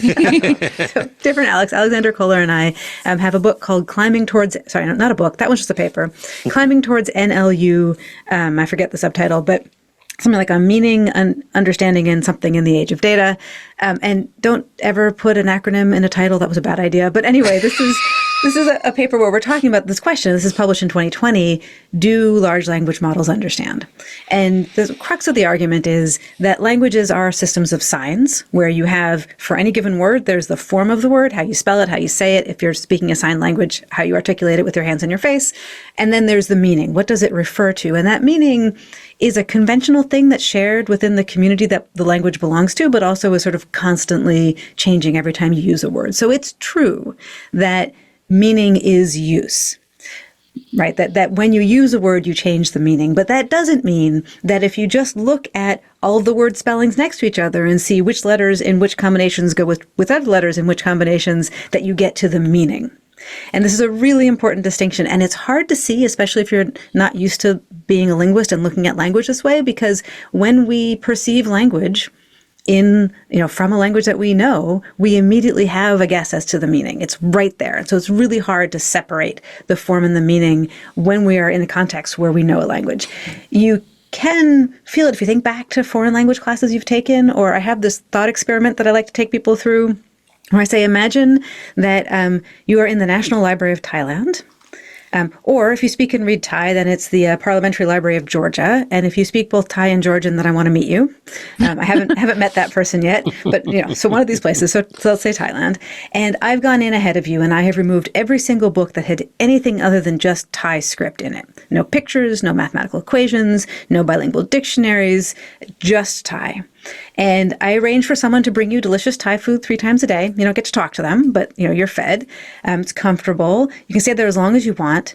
Could you learn Thai? Right? And if so, how? What would you do? And the kinds of answers I get from people are, well, I would very carefully go through and find the really commonly occurring subsequences. I'm like, yeah, well, that would help you figure out what the function words are. Like maybe Thai has a word like the, and it's probably this one. Not going to tell you what anything else means, right? Or I would look until I saw a book that I knew was a translation of a book I already know. And then I could work it out from there. Well, sure, but then you're bringing in some external knowledge. And my favorite answer is, I just eat the yummy Thai food. So the point of all this is that the meaning is not in the text. We get to the meaning because we bring in our knowledge of the linguistic system and also all of our reasoning about what the person must have been trying to say by picking those words. And what a language model gets as its input is just the form of the text. So what's your prescription? What's a prescription? So in general, make sure you're using technology that is well scoped and evaluated for the context that you're using it in, and also, by the way, as ethically produced as possible. And so you said before, are we saying to, do you want people to stop doing this? And Alex gave the first part of the answer, which is, machine learning applications make sense. Technology, there's reasonable technologies. But what I would like people to stop using, and I would like to basically discourage people from using, is the media synthesis machines. So synthetic text, I think, is problematic. Synthetic images, so image generators, I would feel okay about if I knew that they were collected on consentfully contributed images and the artists were getting credit for it, and they weren't just everything, including lots of really awful stuff scraped off the internet, and they didn't have to have their output cleaned up by exploited workers. And even still, you would want to say, by the way, this image was synthetic. Yeah, and I mean, in addition, synthetic image generators and video generators are that much more environmentally ruinous comparatively, just because inference costs that much more. Yeah. I think you're in a losing battle, but okay. I mean, that sounds fine to me. I like it. I think it's a great thesis.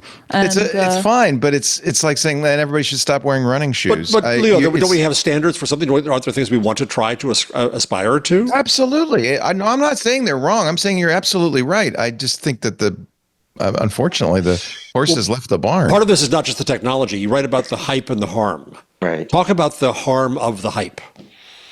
Right. So that's media. That's not the technology. That's us. That's the hype itself, right? So we define hype as the aggrandizement of some kind of a product that you must use, and if you don't, you will be left to to whatever. If you're a student, you're not going to be learning as much. If you're a teacher, you're not going to be able to grade as much. If you're a worker, you can't use it in the workplace. And then AI hype has that particular quality of being about this particular technology, right? And so one of the things that we're seeing, and I'll speak, specifically to working conditions, is that much of the technology does a pretty poor job, and it has all these different features that Emily spoke about, and people are losing jobs to it left and right. So you can see what's happening with the Doge boys, which originally what that had been, the tool that they had been using, it's called GSAI. And one of the developers went to Blue Sky to talk about it. And it had originally been a sandbox that was being used to test and evaluate different LLMs and different I don't know if they did anything other than LLMs with that technology, but it was an evaluation sandbox. And so when the Doge boys came in and they took over the U.S. Digital Service, they said, well, look at this thing. We can automate XYZ with this, right? And part of that's because of who Elon Musk is. But then much of that, he's a hype participant. And so we can replace all kinds of creative, important work that has to do a lot with institutional knowledge about making the government work as it should, and taking and removing those jobs whole cloth.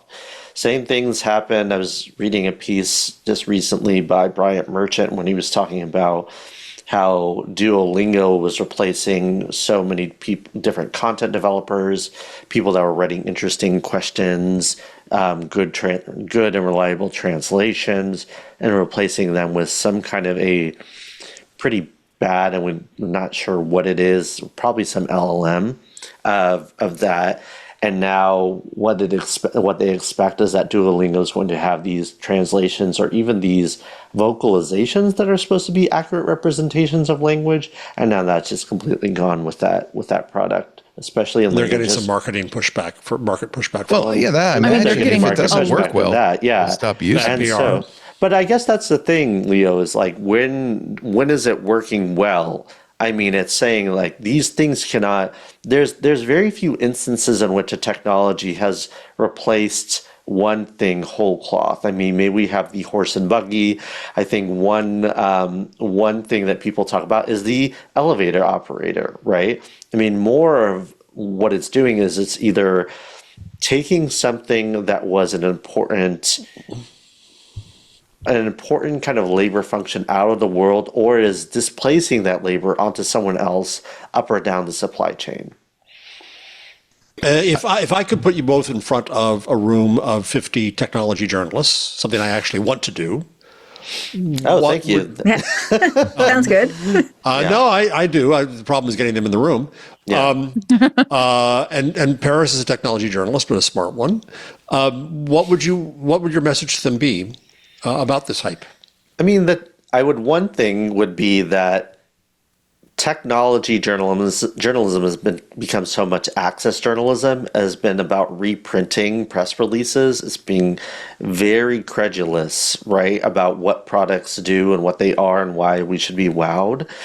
And I think we really need to go back to the first principles of journalism, thinking about, well, who's benefiting from this? And why are they selling something like this? What do they have to gain? What is the political economy thinking about this industry? Getting beyond the gee whiz of the product. Garen Spurk, who is a journalist at the AP, has a really nice guidebook that she helped develop with the AP, in which she says as much, get back to your ABCs of journalism. And then Karen Howe has also been doing these trainings with the Pulitzer Center around how to report around AI. She's also coming out with a book on OpenAI that we're going to be in conversation with her in a few weeks. That's called Empire of AI, which is about OpenAI and the palace. The sequel is Emperor of AI. But yes. The sequel is The Emperor Has No Clothes. Yes. Right. And it's about the downfall of OpenAI. Fingers crossed. But it's, these are important kinds of shoe leather journalism that we need folks to do. You're really getting away from the product in the press release puff pieces. Yeah. And so everything that Alex said, and I think just sort of lower level details, I mean, this high level thing of basically holding power to account and tracing who's benefiting is the main job. And then one of the lower level steps is to be very, very skeptical about claims of functionality. Especially, I see a lot of really frustrating journalism that is driven by what we've taken to calling paper-shaped objects that these tech companies and nonprofit-ish tech research labs are putting out into the world, sometimes no longer even on the archive preprint server, but just like on company blog pages. And they tend to be, a lot of them, very, very slim on details of how something was evaluated. And then you'll see reporting that like pulls numbers out of these papers and doesn't contextualize them as being just academically worthless. And we have a lot of fun on our podcast sort of tearing apart some of these paper-shaped objects. So we don't watch videos and talk over them, but we do read out bits of articles and react to them. And that's where the Mystery Science Theater inspiration comes through. So I think that, journalists are really great at coming in skeptically, or can be, right? So, and as Alex mentioned, there are some wonderful people doing great work in this space. Unfortunately, there's also a lot of the gee whiz access journalism that probably pulls in more ad dollars because the tech companies want to advertise their products next to it. Although it was fun this morning. Yeah. We did have a fun thing where we had so we were on Marketplace Tech together, and then Emily was on the CBC in Canada. And before the Marketplace Tech, I think there was a few different versions of this depending on who it went to, but I think it was uniformly an AI ad, or at least one. I think the one I got was a fintech ad. It was Robinhood, and so I got a couple different versions of an AI ad, and the host starts the piece about the interview with us with, "Don't believe the hype about AI," and it was so great to hear that right after this AI ad. Kind of exactly where we are right now, which is surrounded by AI, but don't believe the hype. I don't disagree. I don't disagree with you, but at the same time, I feel like there is some real value in these tools, and I think some of the points you make are absolutely valid. I mean, you could make the same environmental points about automobiles. In fact, it's a real shame that that we got automobiles. And if you had come along, if you had come along 100 years ago, maybe we would have trains and bicycles. Boy, people tried. Do you know why we have so few trains in the U.S. and so few rail-based urban rail systems, urban transportation systems? It's because the tire industry advocated for tearing up those rails so they could sell more tires. Right. And I am mad about that all the time. That's the power broker story. We were talking about that. Exactly. Yeah. So the car metaphor is apt, and you're maybe setting it up as a slippery slope thing, but it was a problem. We took a wrong turn there. That doesn't mean we have to do it again. Right. No pun intended there. Right. Yeah. And I think that's another thing. I mean, so just push on this. I mean, I think for our podcast, we reviewed an awful book, absolutely awful. It's called Super Agency, and it's written by Reid Hoffman, who founded LinkedIn, and Greg Beato. Thank you. Yeah. Emily is much better at retaining names than I am, and I was like, it rhymes with this, I think. And so one of the things that he criticizes in the book, or they criticize, I don't think anything rhymes with Beato. That's the problem. Beato, yeah. Orange rhymes with Beato. That's true. Nothing rhymes. Yeah. And so one of the anecdotes in there, which I think it drives me up the wall, is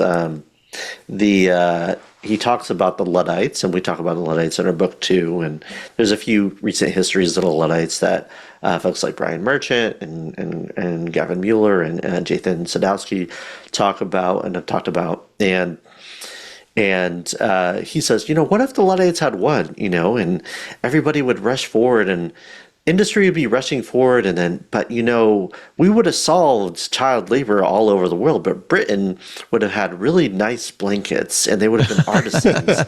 And it's just, to me, that strikes me as so patently ridiculous. It's like, how do you think child labor was fixed? How do you think the weekend was created? You know, it was from people actually fighting back against technologies that made their lives worse, as if these things, solve themselves, and it's not through massive worker struggle or struggle against child labor or struggle against environmental degradation. I mean, we can think that the horse has left the barn here, or the train has already left the station, or whatever. When speaking of trains, We don't have any stations, though.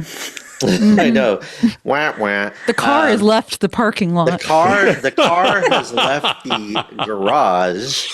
The Porsche has left the dealership. The Tesla has left the charging station. Whatever. The Cybertruck, however, has gone nowhere because it's broken. The Cybertruck has burst into flames spontaneously. But I mean, it doesn't mean one shouldn't struggle for this, right? I mean, and I think there's a notion that there's the engines of history, as if technology moves itself, but absolutely, and as if protections come into play from the beneficence of billionaires, but that certainly doesn't happen. We know that's not true. Right. Yeah. So why struggle against this? So why have good journalism on this? Or why write a text like this when the mainstream seems to say, 1, 2, and 3? I mean, first off, the mainstream may say that, but I mean, a lot of people don't like this stuff. No, there's about 50-50, I'd say, between... it's less than 50-50. You think it's something like 80-20. I mean, that's... there was a survey that Pew did of workers, and they said something like 17% of workers had used this at work at all, and then, most people hadn't heard of it, and then 30 people just didn't want to use it at all. And Pew has done a few, and we were quoted for a piece in Ars Technica that talked about the comparative of the general public versus AI, quote unquote AI experts. In general, the general public is like, what is this? What is this? And then the people that had heard of of LLMs are like, I don't want anything to do with this.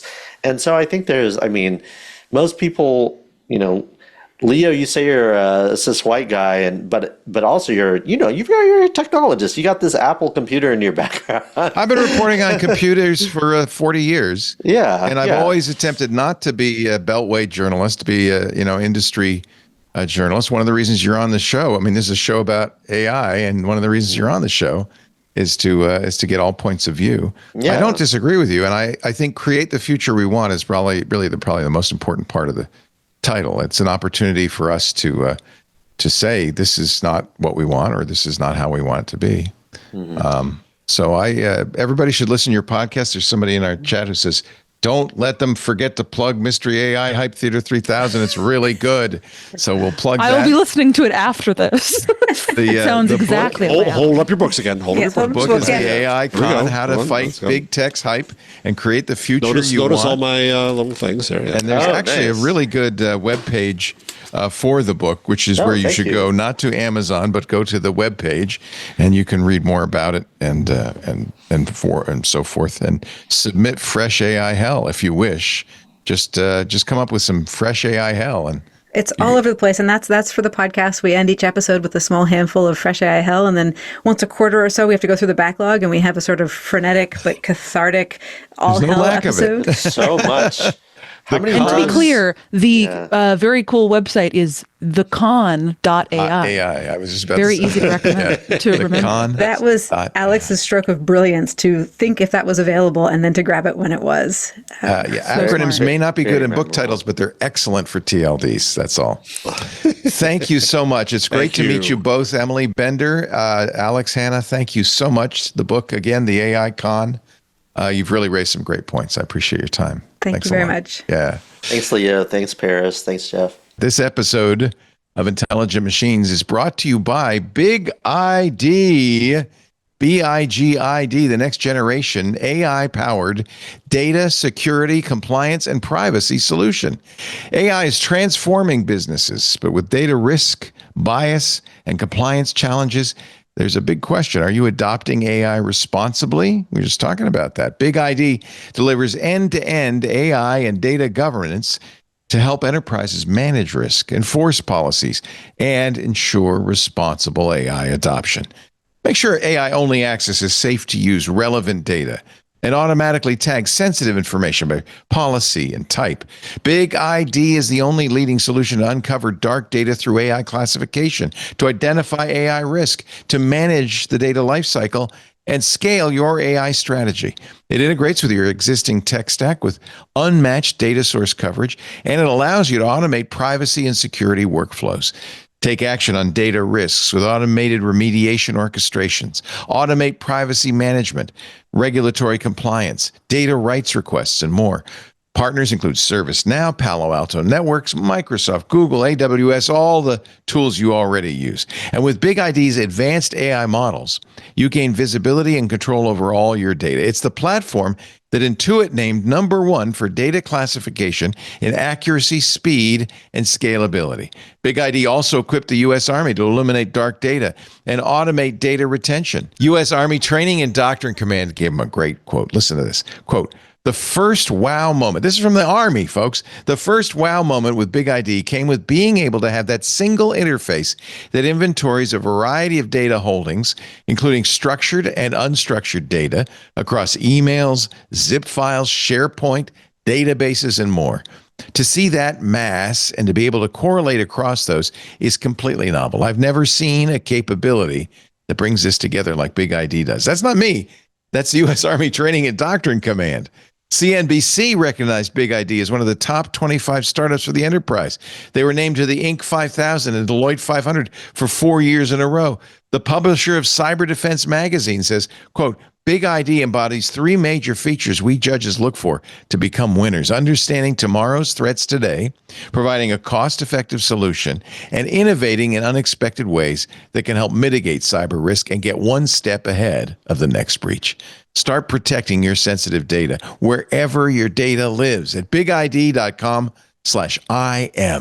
You get a free demo to see how Big ID can help your organization reduce data risk and accelerate the adoption of generative AI. Again, that's bigid.com/IM. Also, there's a free guide to help you understand the risks of generative AI and data-driven strategies to ensure responsible and compliant AI adoption at bigid.com/IM. We thank him so much for supporting intelligent machines. I felt a little bit like a vegan talking. They felt like I would agree with that. I felt like a meat eater talking. You were. No. You were giving vegan. I'm the vegan. While being surrounded by people being like, yeah, Italian sandwiches are pretty good, and you're like, but you're them. They're saying, don't eat that salami. Do you know under no circumstances did they say all AI has no value. They were saying, certain tools have purposes, but overall, I think the industry. Emily wouldn't and then you kept jumping at an AI image generator. She wouldn't look at it. She can have her preferences, my guy. That's a vegan.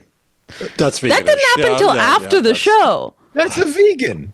That's not. You multiple times jumped in to say, well, you believe that all AI has no value, to the point where both the YouTube and Discord chat had people that are normally your biggest AI defenders being like, well, I don't think they said AI has no value. They absolutely said that. What are you talking about?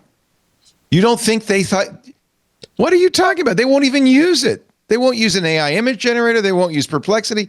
They won't touch it. They repeatedly, in response to you saying, well, I don't think that AI has no value, they were like, I'm not saying that every artificial intelligence or machine learning tool is completely without value. Alex admitted that he used basically AI in his thesis. He just didn't want to call it AI. He used machine learning and models. But that's a little confusing to me because I don't think they really like it. They're in favor of uses. They're in favor of uses. Yes, I mean that's literally was the through line of our conversation. That's just what I was saying. Was vegan-ish about it. I misunderstood that. Yeah, I thought they were saying. Well, but they're against everything that Leo likes. Yeah, they're against the chatbots. And they're against the bee, and they're against things that Leo values, and they're saying that's not valuable and it's also dangerous. So I think you're both right. Yes, they sure didn't want me to use Perplexity.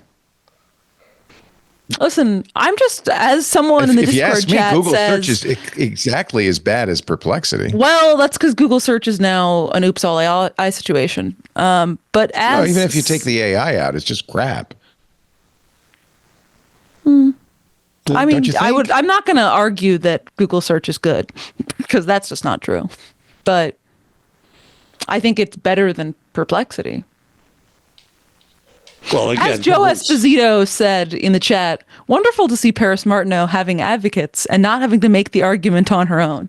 And I agree. Well, that's why we have people like that on. We want to Hey, give listen, everybody a I voice. get one every 5 months, and I get two. Well, it's Well, that's great. okay. It's hard for me to do a show that is anti-technology. I'll be honest with you. Well, And I yeah, feel like- Leo, your role is always to be a provocateur and the devil's advocate. In this case, it was the devil you were advocating for, in the view of three of the people here, and I'm kind of in the middle. That's an interesting question, though, you raised about how to comment on and research these things. And what Emily said was, first principles is they do these things they shouldn't do, so I judge the output. But it's interesting how to do scholarly research on this topic and where you find rules there. I would have liked to have heard the one question I was going to ask, but I forgot to, was what the reaction is to them in faculty meetings when the computer science people come in. You know, that's got to be fun. Well, I now understand why Timney Gebro had so many detractors at Google and why, in fact, that entire ethics team was fired, because they were challenging them. They were the house. Yeah, they were the turd in the punch bowl. Well, you could find a nicer way to put it than that. I was trying to find a better one. I really was. You saw the pause, thinking, what else? What else? I don't think we should be calling people excrement. Yeah, you should have asked ask, ChatGPT for I'm going to an ask you alternative. now. Let's see. What's a nicer way to say turd in a punch bowl? Having a trouble with my mouse. It's getting trapped in the wrong screen. A squeaky wheel. No, not exactly. What's a nicer way of saying turd in a punch bowl? By the way, this is a perfectly good use of this. I know I'm burning down the rainforest. It's a great thesaurus machine. I know I'm burning down a rainforest. I love it for that. That's a legitimate fly in the ointment, a cloud on a sunny day, a wrinkle in an otherwise smooth plan, a sour note in a symphony, a pebble in the shoe, a drop of vinegar in the honey. That's a good one. A hiccup in the festivities, or a rain cloud at a pickup. I'm picnic. Picnic. That is pretty good. A rain cloud at a pickup. Hey, honey, you need my umbrella? I'm just saying those two were like a drop of vinegar in the honey. All right. Where were we? Let's. We got tons of news, tons of stories. Tons of get stuff to it. happening. Tell me what. By the way, how was when you did talk to them on AI Inside? Was it a similar conversation, or was it different? Or No, it was different. It was different because we were exploring kind of what they say. That's why. We're talking about the book. Well, yeah, that's why these two shows are so different, and that's what's great about it. It's great. Normally, I try to read the book. I didn't realize we had a copy. That's the problem with that. I didn't mark. How about farming robots who OpenAI's big hire farming robots seeding new startups, says the information. Rocket Drew, another one of those journalists rewriting a press release. No. I'm going to drop my subscription right now. Let's see what else. AI uses damages professional reputation. AI use, very important to pronounce that properly. AI use damages professional reputation, according to a Duke study. Workers judge others for AI use, and when they use it, they hide it. So this is in the blogging world. If you admit your mistake, then you raise your stature, because I know that Jeff says when he's wrong, and I can trust him better that he'll say so. Right. So transparency is seen to be a good thing. In the blogging world, no. If you admit you're using AI, people mistrust you. On Thursday, because one, didn't we talk about this last week? I think we did. Two, it would make sense because the reason what people are looking for in a blog is your output of words and your analysis of a situation. And if you tell them actually what you're reading is something I got for paying $20 a month to OpenAI, why would they turn to you for your expertise if it's not your expertise? Kind of got you there. I'm not answering any questions. Leo's mad. No, I'm just looking for stories. The apples are getting steamed on his shirt, which reduces the amount of allergens in them, as I learned from a former editor who was allergic to apples, but would microwave one every day in the office so he could eat them. Nothing like a baked apple. How It's the long? most I'm allergic to delicious apples. thing. How long do you make? How long do you microwave it? Why don't you ask ChatGPT? Oh, okay. Actually, I guess don't. It'll hurt the environment It'll be too a wrong. bit. Yeah. Probably not enough that they get crazy by the hot. way? Should I feel? I mean, look. I mean, my regardless general- of the value or the truthfulness of the result, should I just not use it just because of the environmental impact? Well, I'm the wrong person to ask because my general output is to feel guilty about everything. But And given that she's nihilistic, then she doesn't care because it doesn't mean anything. Well, that's part of probably the reason why the nihilism appeals to me is because otherwise I'd be overwhelmed by guilt at the way in which any action in our modern world contributes to. We're burning down the forest even as we speak. That's part of the reason why I don't. I mean, I personally try to limit my use of AI tools and other stuff just because I think it's environmentally sound. It's the same reason why I recycle, even though it's not that big of an impact. I'm just a human person. Like, I just think I drive an electric vehicle. I recycle. I do all the sorting and I mean, even though everything it makes is a no personal difference at choice. all. Whatever you want to Yeah. feel guilty about, feel guilty about. Whatever you don't. Whatever you want to do. It's a personal decision. So you want a Guilty story? about everything too. We on Tuesday we had the Google Android event pre. Oh yeah, did you watch it? I didn't, but line 73 has a summary which is interesting. That they're going to put AI, they're going to put their Gemini into everything now. So it's not just that you get it in these odd places. Maybe it becomes habitual, and the use case that I see for it is Android Auto. Is that now you can ask it questions while you're driving? Didn't we get answers. just decide we shouldn't put AI in anything? Well, all right. Is this I'm the confused. Is this the last episode of the show? Or we are It's the about to say last goodbye? episode. The next episode's gonna be about organic gardening and living Compost. off the land. Compost, damn it. No, but seriously, I mean, Well, okay. it's good to know that we can't have anybody with critical opinions of AI. Otherwise, again. we're going to have someone on the podcast stomp their feet and say, "Why can we? We can't. How dare you talk about improving society if you too live in a How can we do an society?" interview with them and then now talk about how AI is going to be everywhere in your Android phone? Views? Well, we had all those views on the Because show. part of choosing to do a podcast about a topic is you have to accept that being blindly positive about it 100% of the time I'm not. I'm isn't saying we shouldn't particularly do the story interesting. about AI in your phone because that's a bad thing. In fact, I'll give you another one. Amazon is going to start using AI commercials when you pause the video on your Amazon Prime Video account. AI created How is this good, contextual Leo? ads. Explain It's not. to me how this is good. I'm But only AI doing is bad things all now. AI is Advertisers good. are going to love it because it's going to be in context with what's there and And it's gonna be personalized cheap. to you. At And they're least for selling right this at the now until upfronts they right increase the price. Yeah. And The- con.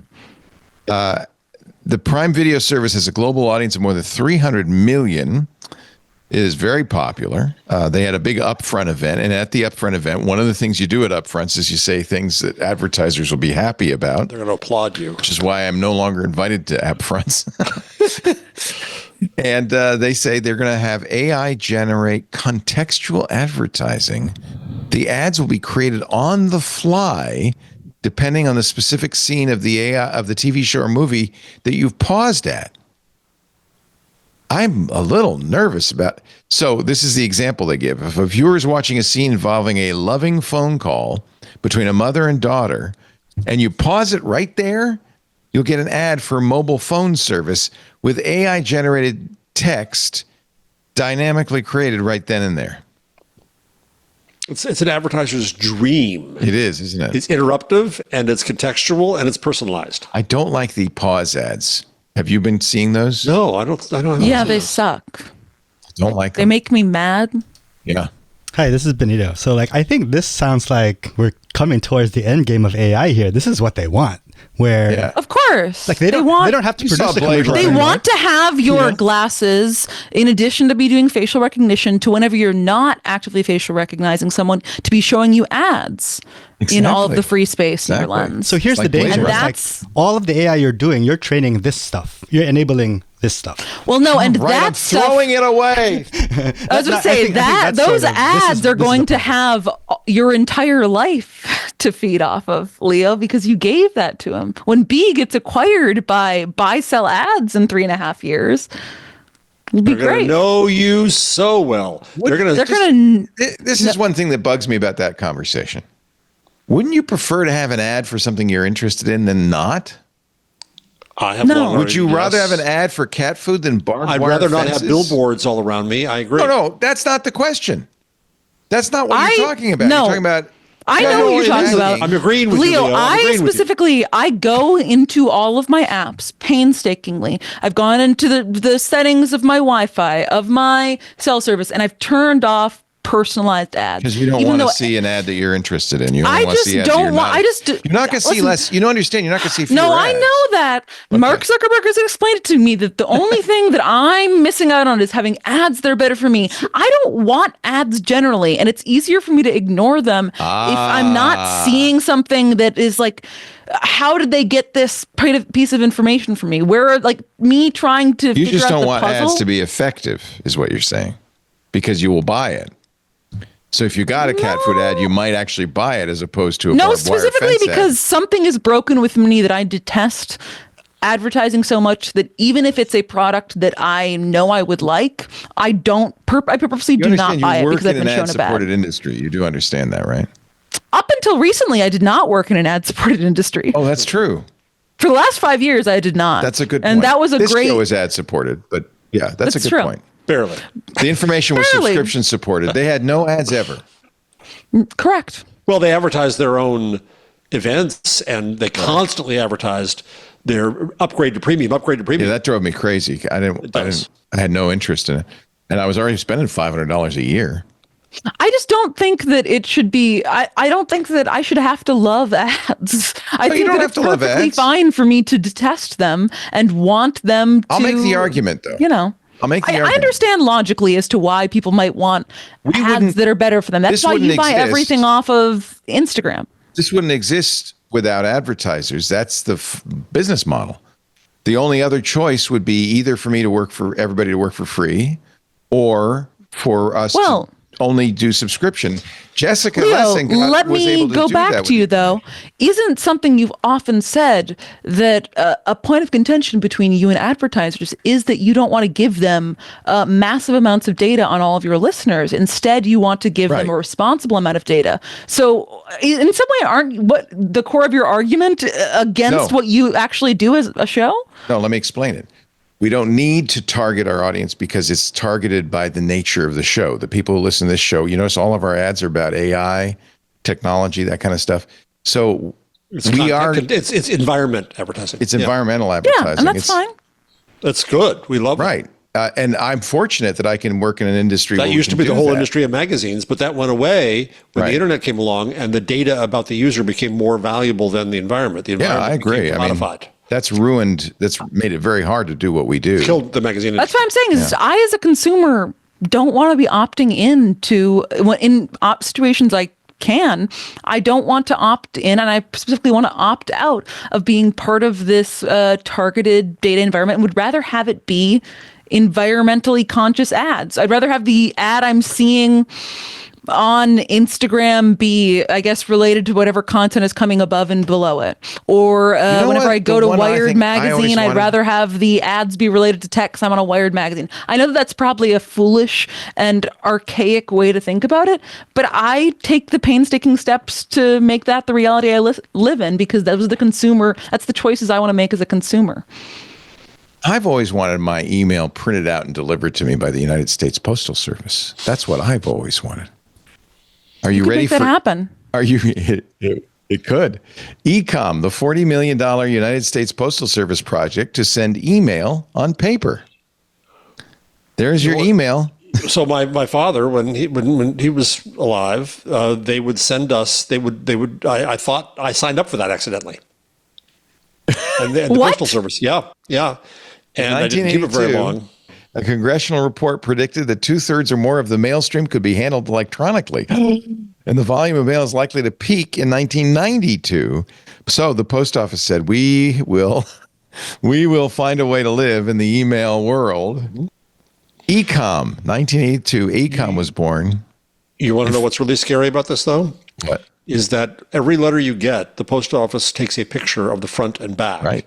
And it is now being used to find undocumented immigrants. Oh, that's terrible. How does So if you even receive mail, if the name is Bob Jones, and then they want to say, where's Bob Jones? And where Bob Jones receives a letter, then they now know the address at which Bob Jones received that letter. Oof. And you have There's a a First lot of Amendment, things you have a I right wish to would privacy of sealed letters. How do we stop this? You complain to your Time machine. to your politicians, and you have them pass laws to forbid that. I mean, it's an argument I've long made about the mails. Postcards have never been private because your carrier could read it. I hope they had a nice time, and I wish you were there. But sealed mail, first class mail, required a warrant. That extended only to that technology of the mails. It did not extend thus to chat or email or any other private communication. And that's why the rest of our communications are so vulnerable. When we take a break, I'm going to take a little break, and then I have something for you, Paris. You're watching Something for me. Something for you, a gift. A You're watching story. A story. For me. Intelligent Machines with Paris Martineau at paris.nyc, the best URL ever. Also an acronym. Jeff Jarvis at jeffjarvis.com, not an acronym. He's the author of the Gutenberg. I don't want to think what Jeff would stand for. And the wave we weave. I'll ask ChatGPT if you let me. I'm sure it'll come up with something. I can hear the tree falling now. How often does it happen, Paris? You take the subway into town, but then you'd like to ride a city bike home. But did you bring your helmet with you? No, you didn't. You need the Hovding airbag helmet. Oh. Yeah. This is a helmet you wear around. Is this your advertiser? Neck. No. Oh. Watch. Great advertiser. If you decide you wish to ride a bike, you just pull on the little tabs and the airbag. Oh, look at that. It saves your life. You don't even have to pull the tabs. Isn't that amazing? And you look like a bird. Has it been tested? We talked about this on the show it was 8 banned years ago. We did? Yeah, I was going to say, 'cause I feel like I've seen videos of this not It was banned in working? Sweden, and the company went out of business, unfortunately. Hofting. Hofting is the airbag helmet. Oh, did we do this already? No, like years ago. No. Literally, like 8 years ago, we did it. I mean, I wasn't. Before it was banned. Yeah, were born. I think. Yeah, right. Yeah. You know what the most hated Wait. How old were you, Paris, when the show started? This is going to depress When did me, the isn't show it? start? Well, let me look. I don't know. When it wasn't IM. I mean, you were born when IM Right, was. the But when it was parent of when it this. was Twig, the very first episode of This Week in Google Patrick says was 2009. August 1st, 2009. So how old were you, born. Paris? She was alive. I know, but I'm how old were you? alive. Do you want to know? Yeah, I want to know. 14. I can't do the math. 14. And you listened to every episode, and that's how you grew up to be big and strong and smart. That's true. You thought Gina Trapani was a perfect role model. And Yes. So what do you think the most hated text message in the world is? Actually, Paris, don't look at this story. Just in your own experience, what's the text message you don't want to get? It's not a long one. Call me. Yeah, that's a bad one. How about just the letter K? We need to Yeah, talk. K, we need to talk, or just a question mark. Those are my. Question mark's terrible. I think question mark's neck and neck. I had an with editor K. for a long time that he would always go over all of his edits on the phone. And like normally people would put them in Google Doc comments, but if he really had a long thing, so you just highlight some of your text and just put a question mark in the comment. And I'd be like, Jesus Christ, what did I passive-aggressive. do? That's just terrible. This is it Schadenfreude? Schadenfreude. Is it Kismet? Remember the boring apes? What were they called? The Bored Apes? Boring Apes, Bored Apes Yacht Club? Bored Apes. And remember the CryptoPunks? And Kevin Rossi had $1 million CryptoPunk. Remember that? Yep. Mm-hmm. CryptoPunks, which also owns the Bored Ape Yacht Club, is being sold to a non-profit. How is that good for society? It's a non-profit. Well, probably because they just can't make any profit. It's it's the Infinite Node Foundation dedicated to preserving digital art. Oh, okay. So several of those CryptoPunks and Bored Ape Yacht Club sold for millions of dollars.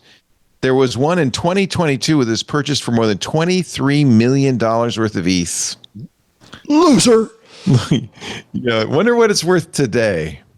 How much was this sold for? Does it say? They don't say, because probably it was a very small number. What an irresponsible purchase.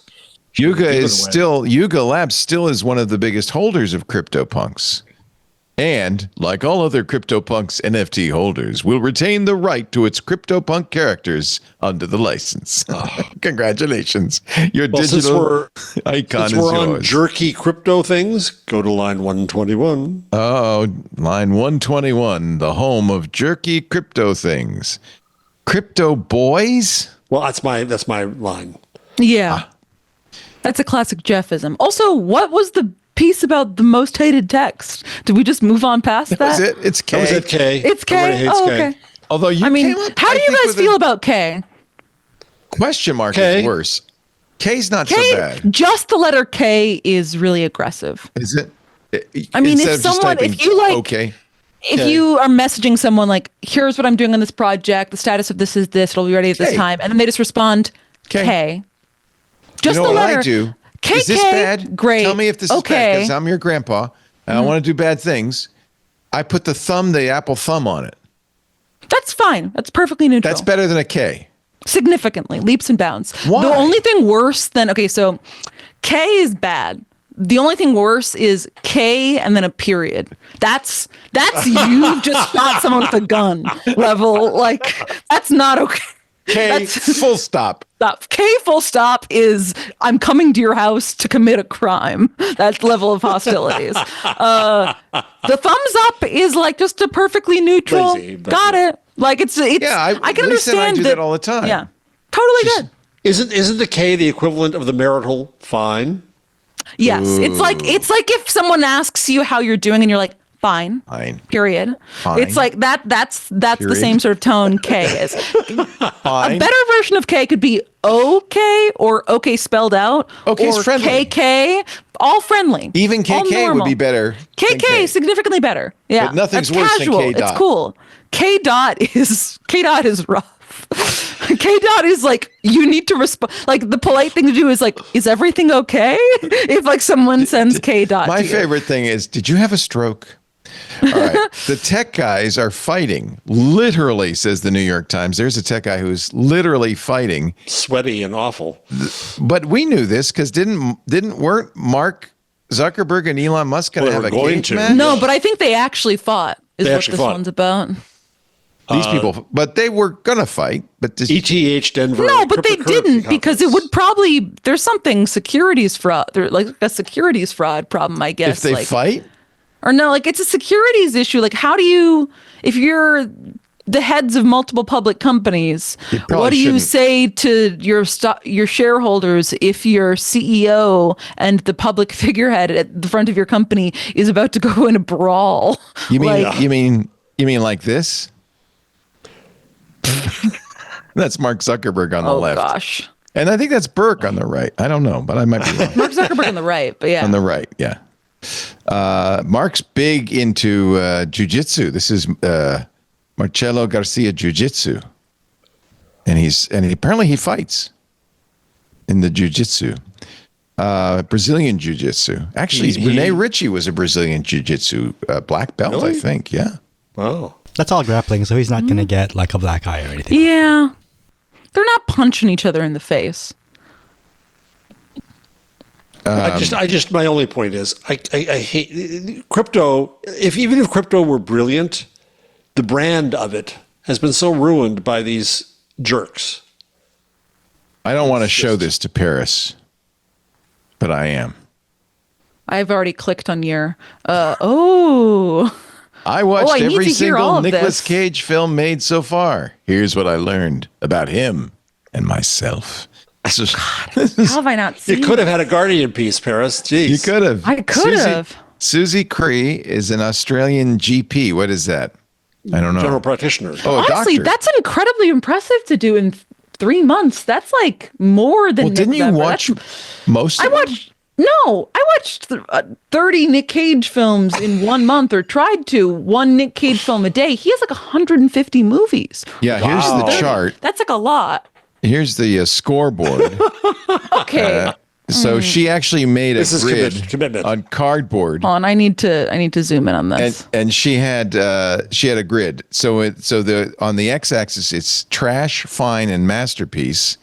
On the right axis is, did I have a good time watching it? Bad time? Okay, the best. So there's like 3 movies in the trash, but the best. I don't know. Can you read what the movies are? I'm trying to get there. No, it's too blurry.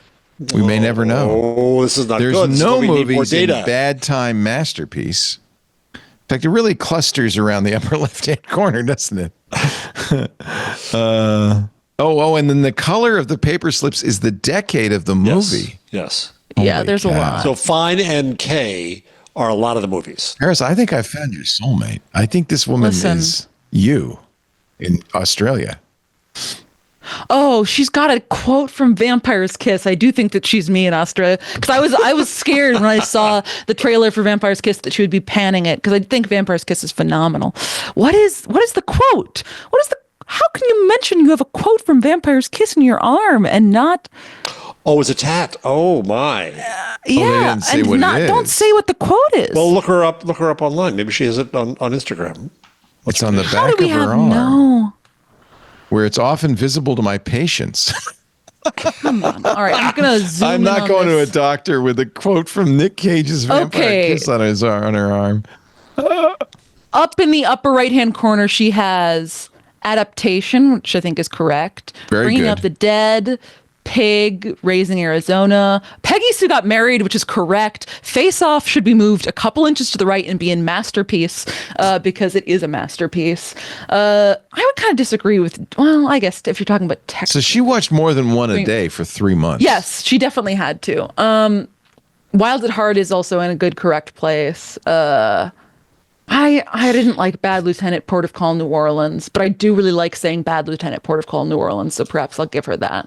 Just saying the title, you mean? Yeah. It's just incredibly funny to be watching a Nick Cage film where he's being a bad lieutenant, Port of Call, New Orleans, and then every time he's acting out, you're like, man, that guy's a bad lieutenant, Port of Call, New Orleans. It doesn't get old throughout the 3-hour movie. You can say it again and again. You really can. He gives you a lot of opportunities to be like, I am really tempted to emulate you and watch them all. Nick-vember will happen again this year. I'll be doing it for the next couple of years because there's a lot of Nick Cages. So you're going to get through them all?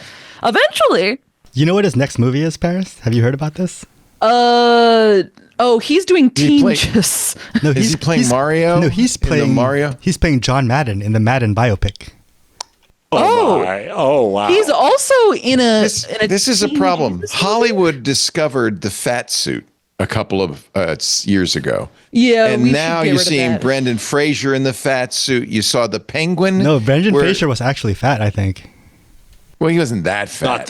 Not that. He was fat. Yeah, not that. It's not that fat.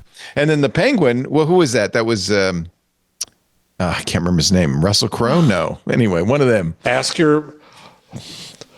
Okay, no, I'm not allowed to use it anymore. I can't use it anymore. I do agree with a lot of this woman's takes on it. It's just there's so many good ones. Birdie, National Treasure. Con Air. Con Air is correct. Who plays the Penguin in the new TV adaptation? Let's see. Where's The Rock, Paris? That's a great question. Are you excited they're bringing back Alcatraz?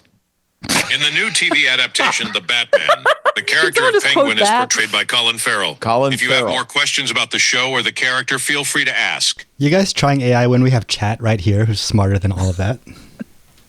Yeah, Leo I doesn't can't like see the chat. I screwed up They're my- humans. Oh. They're humans. They're often wrong. Benito. Yeah, they're often wrong. I can't. My mouse isn't working. I'm very. It's funny. It's completely disabled if I can't use my mouse. I have too many screens.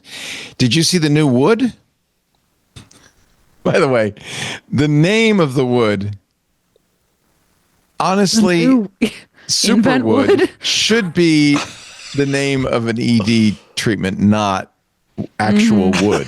You should be able to buy Superwood at the gas station. Superwood at the gas station. I want a bottle of Superwood and some all-night energy drink. And some perky jerky. In 2018, a scientist at University of Maryland figured out a way to take regular everyday wood and make it stronger than steel. He said, Okay, but is it wood still? Well, it's whatever it is. It's anyway, like fake he had to beef is refine beef. it. A lot of people Like artificial intelligence is intelligence. Nothing's real, Paris. Yeah. He said, well, this is amazing, but I'm a university professor. I don't know what to do about it. So he spent the next few years refining it, reducing the time. This is from TechCrunch, reducing the time it took to take the material from more than a week to make to a few hours. He licensed the technology to a company now called InventWood, and the world's first batches of Superwood will be available at gas stations this summer. No. Right now, coming out of this first-of-a-kind commercial plant, it's a smaller plant. We're focused on skin applications. Oh, not on the human skin, but the skin of the house. Okay. Eventually, we want to get to the bones of the building. I guess that's how contractors talk. 90% of the carbon impact from buildings is concrete and steel in the construction of a building. So making it out of wood is better. It starts with regular timber. Maybe you didn't know this, but timber, according to ChatGPT, is primarily composed of cellulose and lignin. Yes. The goal is to strengthen the cellulose already present in the wood. The cellulose nanocrystal is actually stronger than a carbon fiber. So he treats it with, quote, food industry chemicals, I don't know, to modify the structure of the wood, then compresses it to increase the hydrogen bonds. We might densify the material 4x, and you think, oh, it'll be 4 times as strong because it has 4 times the fiber. Actually, it's 10 times stronger because of all the extra bonds. It's interesting to me, wonk that I am, is that it's the reverse of that process that made mass media possible by making wood into paper. They had to stretch it, ruin the bonds of cellulose. Yeah. Yes, to make it flexible. So this is going to make a material that's 50% more tensile strength than steel, with a strength to weight ratio 10 times better. So it's really not as strong as steel exactly, but close. Class A fire rated. It's highly resistant, flame resistant to rot and pests. And if you impregnate it with some polymer, you can use it for decking. We just had to replace our entire roof because we listened to the salesperson to do the spray-in insulation in the attic. No. You can't do that. Did your roof pop off? It rotted. It rotted. Oh. Oh, no. No, that's yes. not good. Yeah, everybody, and all the home shows, they said, oh, this is a wonderful way. And yeah, it's a mistake. And you think that ChatGPT makes mistakes? Yeah, we got a many $1,000 mistake there. I bet if you'd asked, well, I'm not. So you know what? When a really big story happened, when war breaks out, you know what they would say in the newsroom? What? Get out the wood. Oh, which is why the biggest type was too big for metal. It was literally wood type. War would be wood type. We're going to take a little break and then come back with your picks of the week. I've got one this week. You're watching Intelligent Machines with Jeff Jarvis and Paris Martineau. We're so glad you're here. Hope you heard our interview in which I got roasted by 2 vegans. He got roasted and he got really defensive about it, but now he's finding his footing again. I'm not owned. Corn you did not pwn me. I stand by my opinion that AI is fantastico. Did you know that still in the dictionary? Is that still pwned? Yeah. Use? Still in use. Before we move on to the next segment, my two final thoughts on this Nick Cage graph is one, Benito, I can't find the rock, which leads me to believe it's in the middle quadrant, which seems wrong. Bad. Yeah. Second, I somewhat question her taste, despite agreeing with a lot of her tops, because Zandali is not all the way at the bottom, and that is the worst film I've ever seen. But also, I haven't seen all of Nick Cage's famously bad films, so maybe it's being bumped up because things can get worse, but I really doubt it. Did you actively try to watch his better films? I'm not gonna I did, because it was my first pass on it. Right. So I watched, I started in the 90s, and he starts to get, once he goes into pyramid debt in, the 2000s is when his films get kind of bad because he's got to get out of the pyramid debt. So I hadn't gone there yet. But Has he commented on Nickvember? No. No. But he should. Nick Cage is paying attention to this show. Hey, Nick. No. It's not just the show. Nickvember is a phenomenon, right? Oh, is it's not just you? I don't know. Well, this woman was doing it. No, she did this over the last 3 months. Oh, all right. So Nickvember is you. Allegedly, I think Nickvember is just me. Oh, wow. I feel honored to be in the presence of history. Yeah, Wow. it is history. This is going to be a national holiday one day. Yeah. A whole month. The first one. You're watching Intelligent Machines, like I said. Jeff Jarvis, Paris Martin. Pick of the week time. Let's start with Paris Martin. You still got one more ad, Leo. Yeah, you got ads. Crap. We should get the AI to do this one. In fact, I thought the last time you didn't even read it. You didn't do one. You just started talking about K. Well, I did. I just kind of did stuff. I told you, my mouse ain't working. I can't get to anything. Wait a minute. Maybe I can press this button and make this. Did you forget to charge it? No, it's. Benito, can you drive over there and fix his mouth?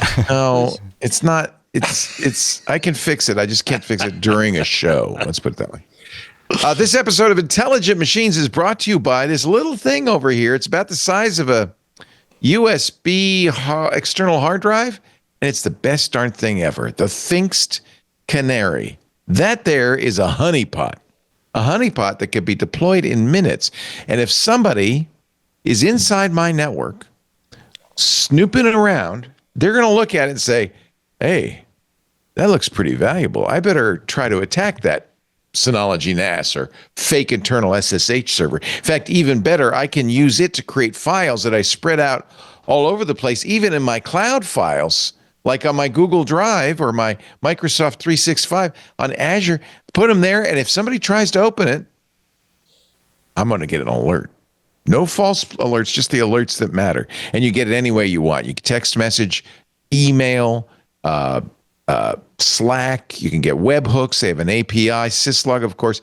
It's fantastic because these Thinkst Canaries and the Thinkst Canary tokens you create don't look vulnerable. They look valuable. They look like something a bad guy cannot resist.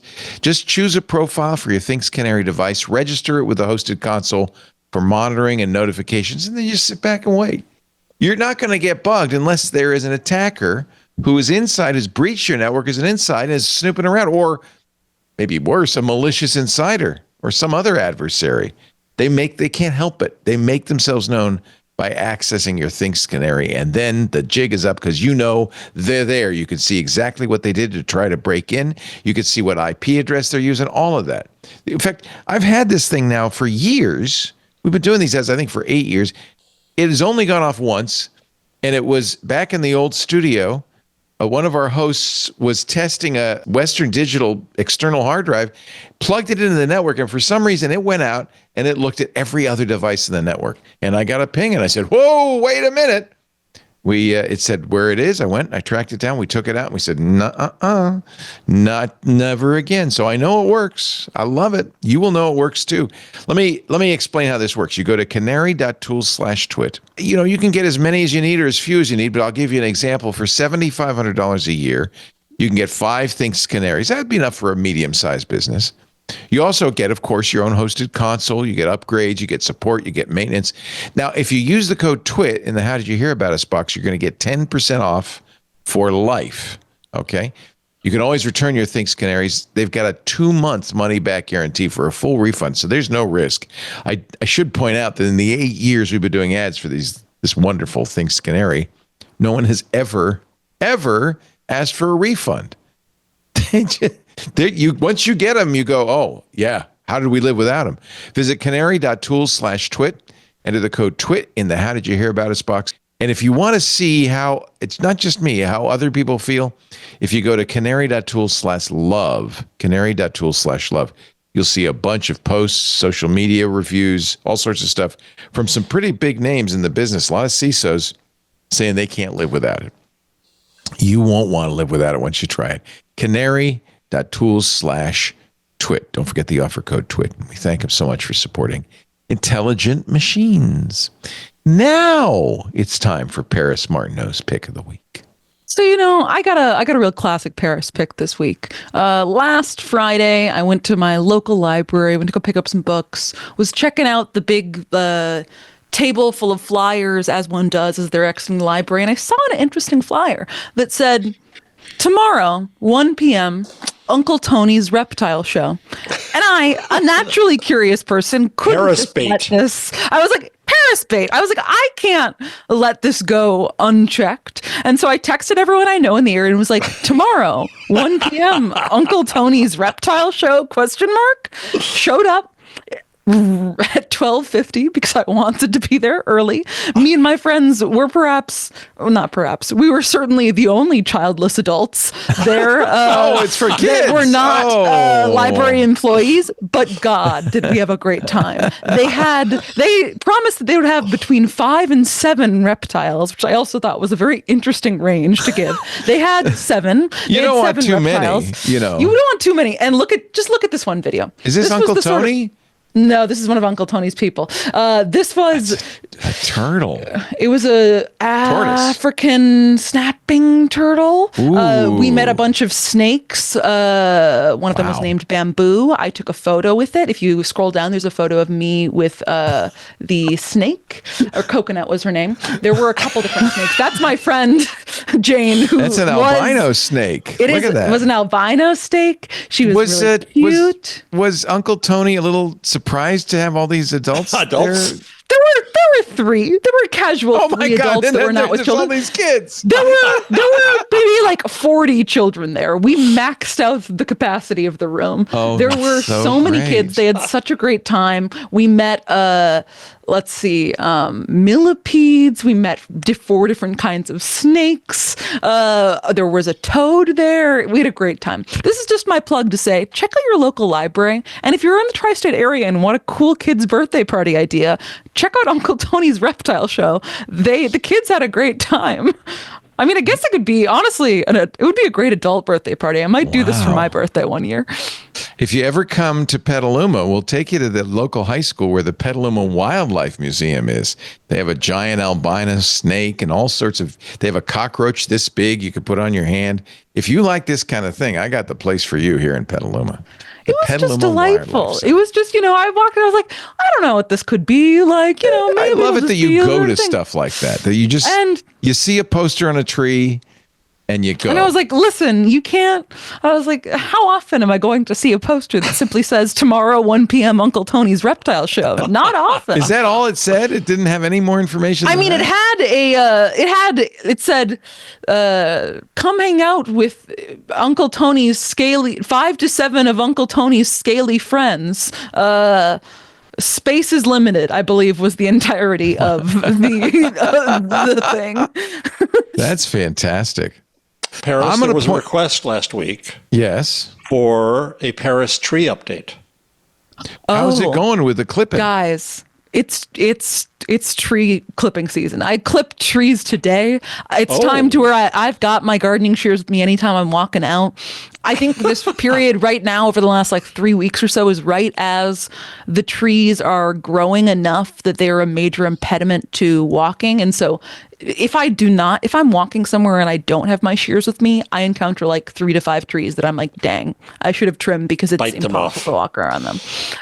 But now I'm doing it legitimately. So it's great to have my first. Has anybody challenged you and said, show me for your license? Badge? No, but there were some people, I think yesterday as I was I was walking home from like a late night drinks thing, and I was like carrying a thing of food, and there was a giant tree. Like, it was really in the way. And so I just picked it up and was kind of trimming it, on the side. And two people did look at me kind of weird, but they didn't ask any questions. New York. Did you shout, "It's okay, I got a license"? I was going to. That's a I was very like, New I'll York pull thing out. to do. I was like, I'll pull out my I'll pull out my AirPod and stop listening to a podcast if someone wants to engage me on this. But It's otherwise, okay, I'm licensed. I'm licensed. I'm licensed to prune. Don't worry about it. Very New York. It's a Woody Allen movie waiting to happen. And now I know that when I prune the trees, not to do what I'd been doing in past seasons, which was kind of put the prune clippings in the soil beds around the tree, but to bundle them and place them near the nearest trash can, because then the garbage men will pick them up. The garbage men collect them. The garbage people. The garbage people. The garbage people collect Wait a them. minute. The I had to explain sanitation this workers to my collect them. daughter, who had a whole comedy bit about the garbage men, and I said, "Honey, in New York they call them sanitation workers. You got to." They do, and it's honestly very hard to be a sanitation worker. It's hard, but it's good money. It's fantastic money. You got to take a long test. There's a really long wait list to even be able to take the Sounds like test. you've considered this. I mean, I just think the New York sanitation has one of the most interesting social media presences of all time. Oh, yes. And so for a while I was in the New York sanitation subreddit, but then I realized it was really just for workers and worker concerns and people wanting to be a sanitation worker. And there's a lot of people with questions about how to do it. Social media has been very good for New York City. There's the guy who makes the signs. He's got a great Instagram. It's amazing. I mean, all of the stuff that happens in the city is really amazing. They now do like bespoke drops of custom New York City signs. It's been Those like a are so source of great. revenue for the city, because you can get like, I don't know, some weird name on a sign. Here they just steal them from the street name has been stolen from the sign outside our house many times, and people can't find our house. I said, "Don't you have GPS?" They said, "Yeah, but there's no street sign." I thought, you don't really need that anymore. Well, we can't talk about this because it would dox you, but I bet it's because you have a funny name for a street name or something that is making or people somebody's want family in the neighborhood. Hardwood Court, is that funny? Neal Superwood Court? Superwood Court. Neal.fun. I've talked about this before. I can't remember what I showed, but this guy just likes making fun internet stuff. He's obviously a pretty talented web designer. His latest is Internet Road Trip. It takes a street view. I knew you would like this. They're voting online, right? You can there's 907 drivers online, and they are going to pick. There's a chat going on. Use an FM radio. Let me just turn on the radio. We can listen to some music while we go. Let's go driving down Bowdoin. Oh, I voted. I have to wait till the votes are tallied. Picking option in 2 seconds. Where are we going? I like that someone in the chat says we can make it through the great state of Maine. I don't know actually how this works. Apparently, we're voting on which direction to go. I don't know. Yes, that's what. Oh, that's great. Yeah. We've gone 548 miles so far. I don't know what's the coffee. Oh, you buy Neal a cup of coffee. Isn't that sweet? How do I get out of that? I don't want to buy him a cup of coffee. Anyway, Neal, if you haven't done stuff at neal.fun, you should absolutely go there. There is such great stuff on neal.fun. He has so much. He's got talent, my friends. Talent. Look where they've gone. They've driven so slow. It's like my grandfather. Well, yeah, They've I guess driven this is all what the happens. way.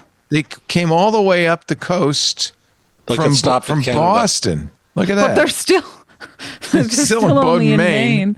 Yeah, they started in downtown Boston. Well, so who caused the U-turn there? That's what I want to know. These people are fighting. That was a concerted action. See, here's your choice. You can go left, right, or straight ahead. Oh, that's the thing. Is if this is always going to be open to, if everybody in this chat gets on this website right now, we could go a couple miles. Let's just go down the road. Please help us. There's 940 I like drivers somebody in the here. chat says Canada better start running because we're getting close. Here we come. We're coming. We'll be there in 4 to 5 days.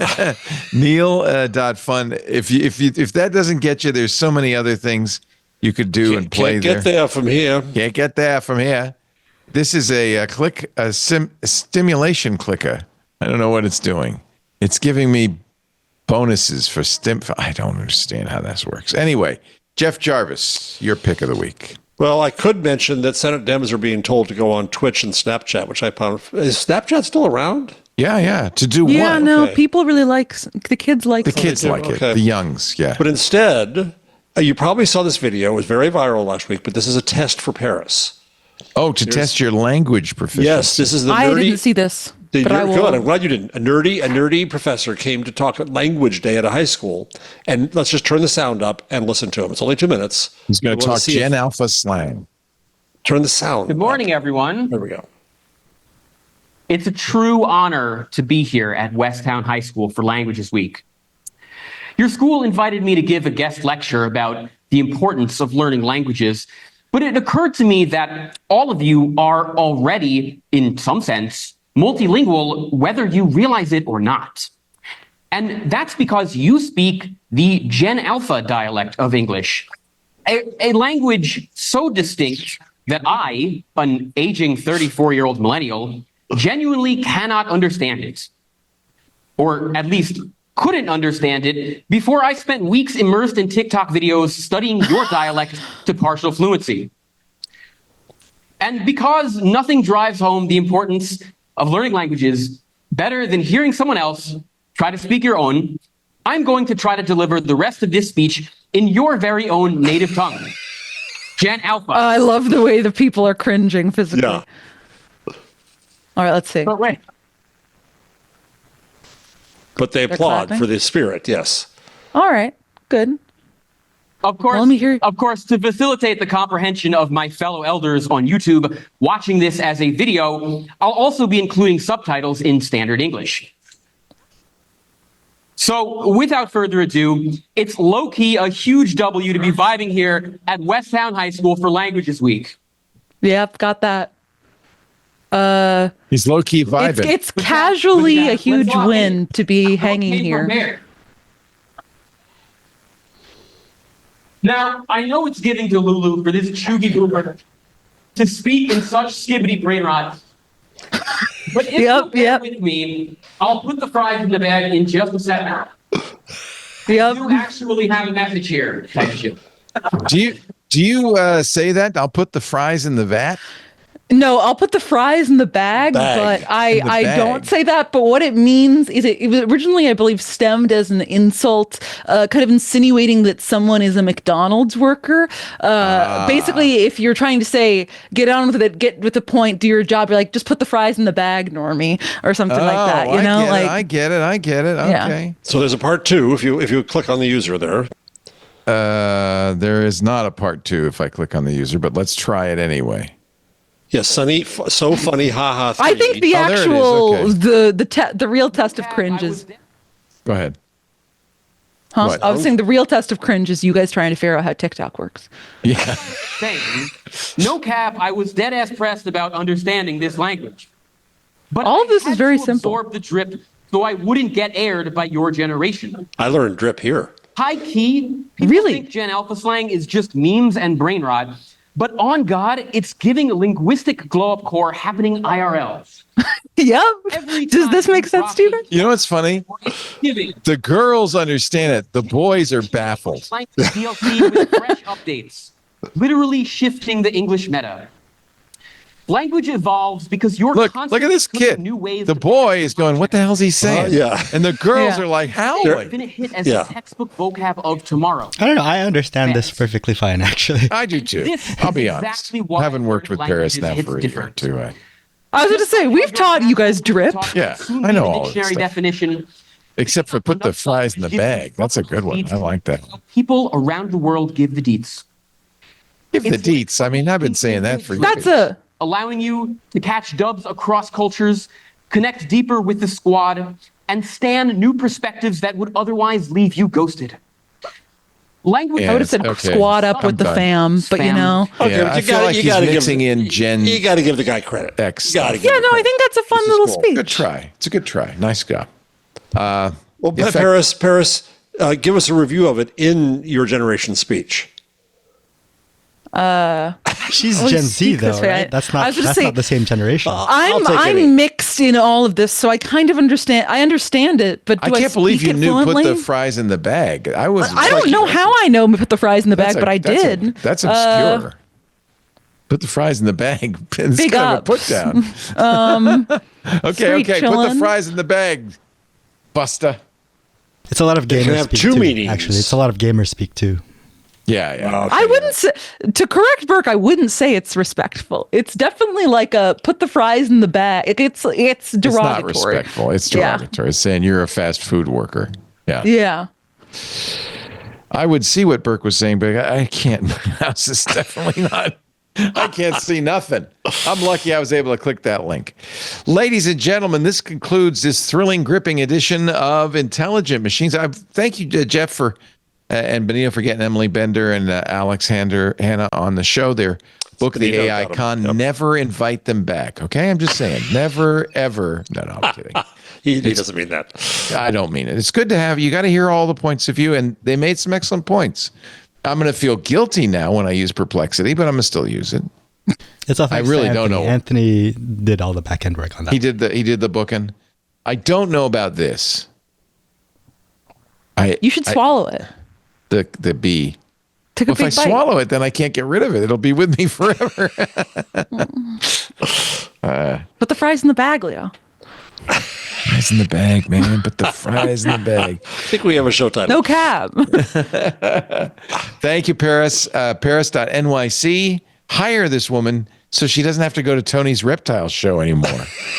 I will be, if you hire me, I will be going to the Nassau County Reptile Exhibition. Yeah, so baby.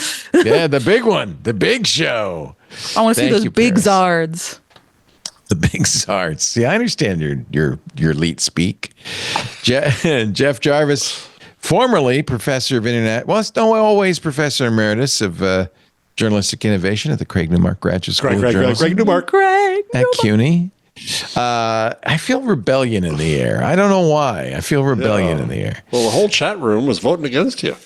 Well, I don't pay attention to them. They're just a small people. Sampling of the overall audience. Yeah, you paid attention to one email. You paid attention to one nasty emailer. Well, hey guys, you know what you should do if you want the Craig Newmark theme back? Email Leo, or if you want to be helpful while doing it, leave a bunch of 5-star reviews of this podcast in your favorite podcasting app. And if we get enough of those that then say in the review that you want Craig Newmark back, then Leo will be forced to do it. Can you read that nasty letter to us? It wasn't nasty. I don't think we want to. Oh, okay. Oh, maybe it was nasty. I don't know. Let me look and see if I can find it. I have a lot of mail. If I can find it, I will read it to you. Search on Newmark. I just have to say, I can, but then I have a lot of email from Craig Newmark. Paris needs to join maybe our marketing team because that's brilliant. It is brilliant. Yeah, it is. I don't think I have either. I might have thrown it out. Oh, wait a minute. Here's one from the guy who created it. Saying he's sick of it?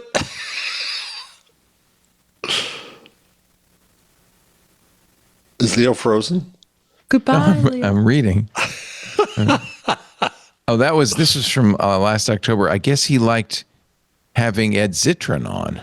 So that just eliminates him completely.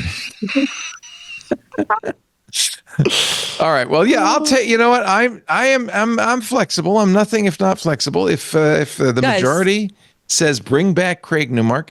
One guy wrote me and said, if you play there were like 20 people in the comments of the Discord episode that said bring it back. Leo does not like being overruled. I will That's why it's such fun.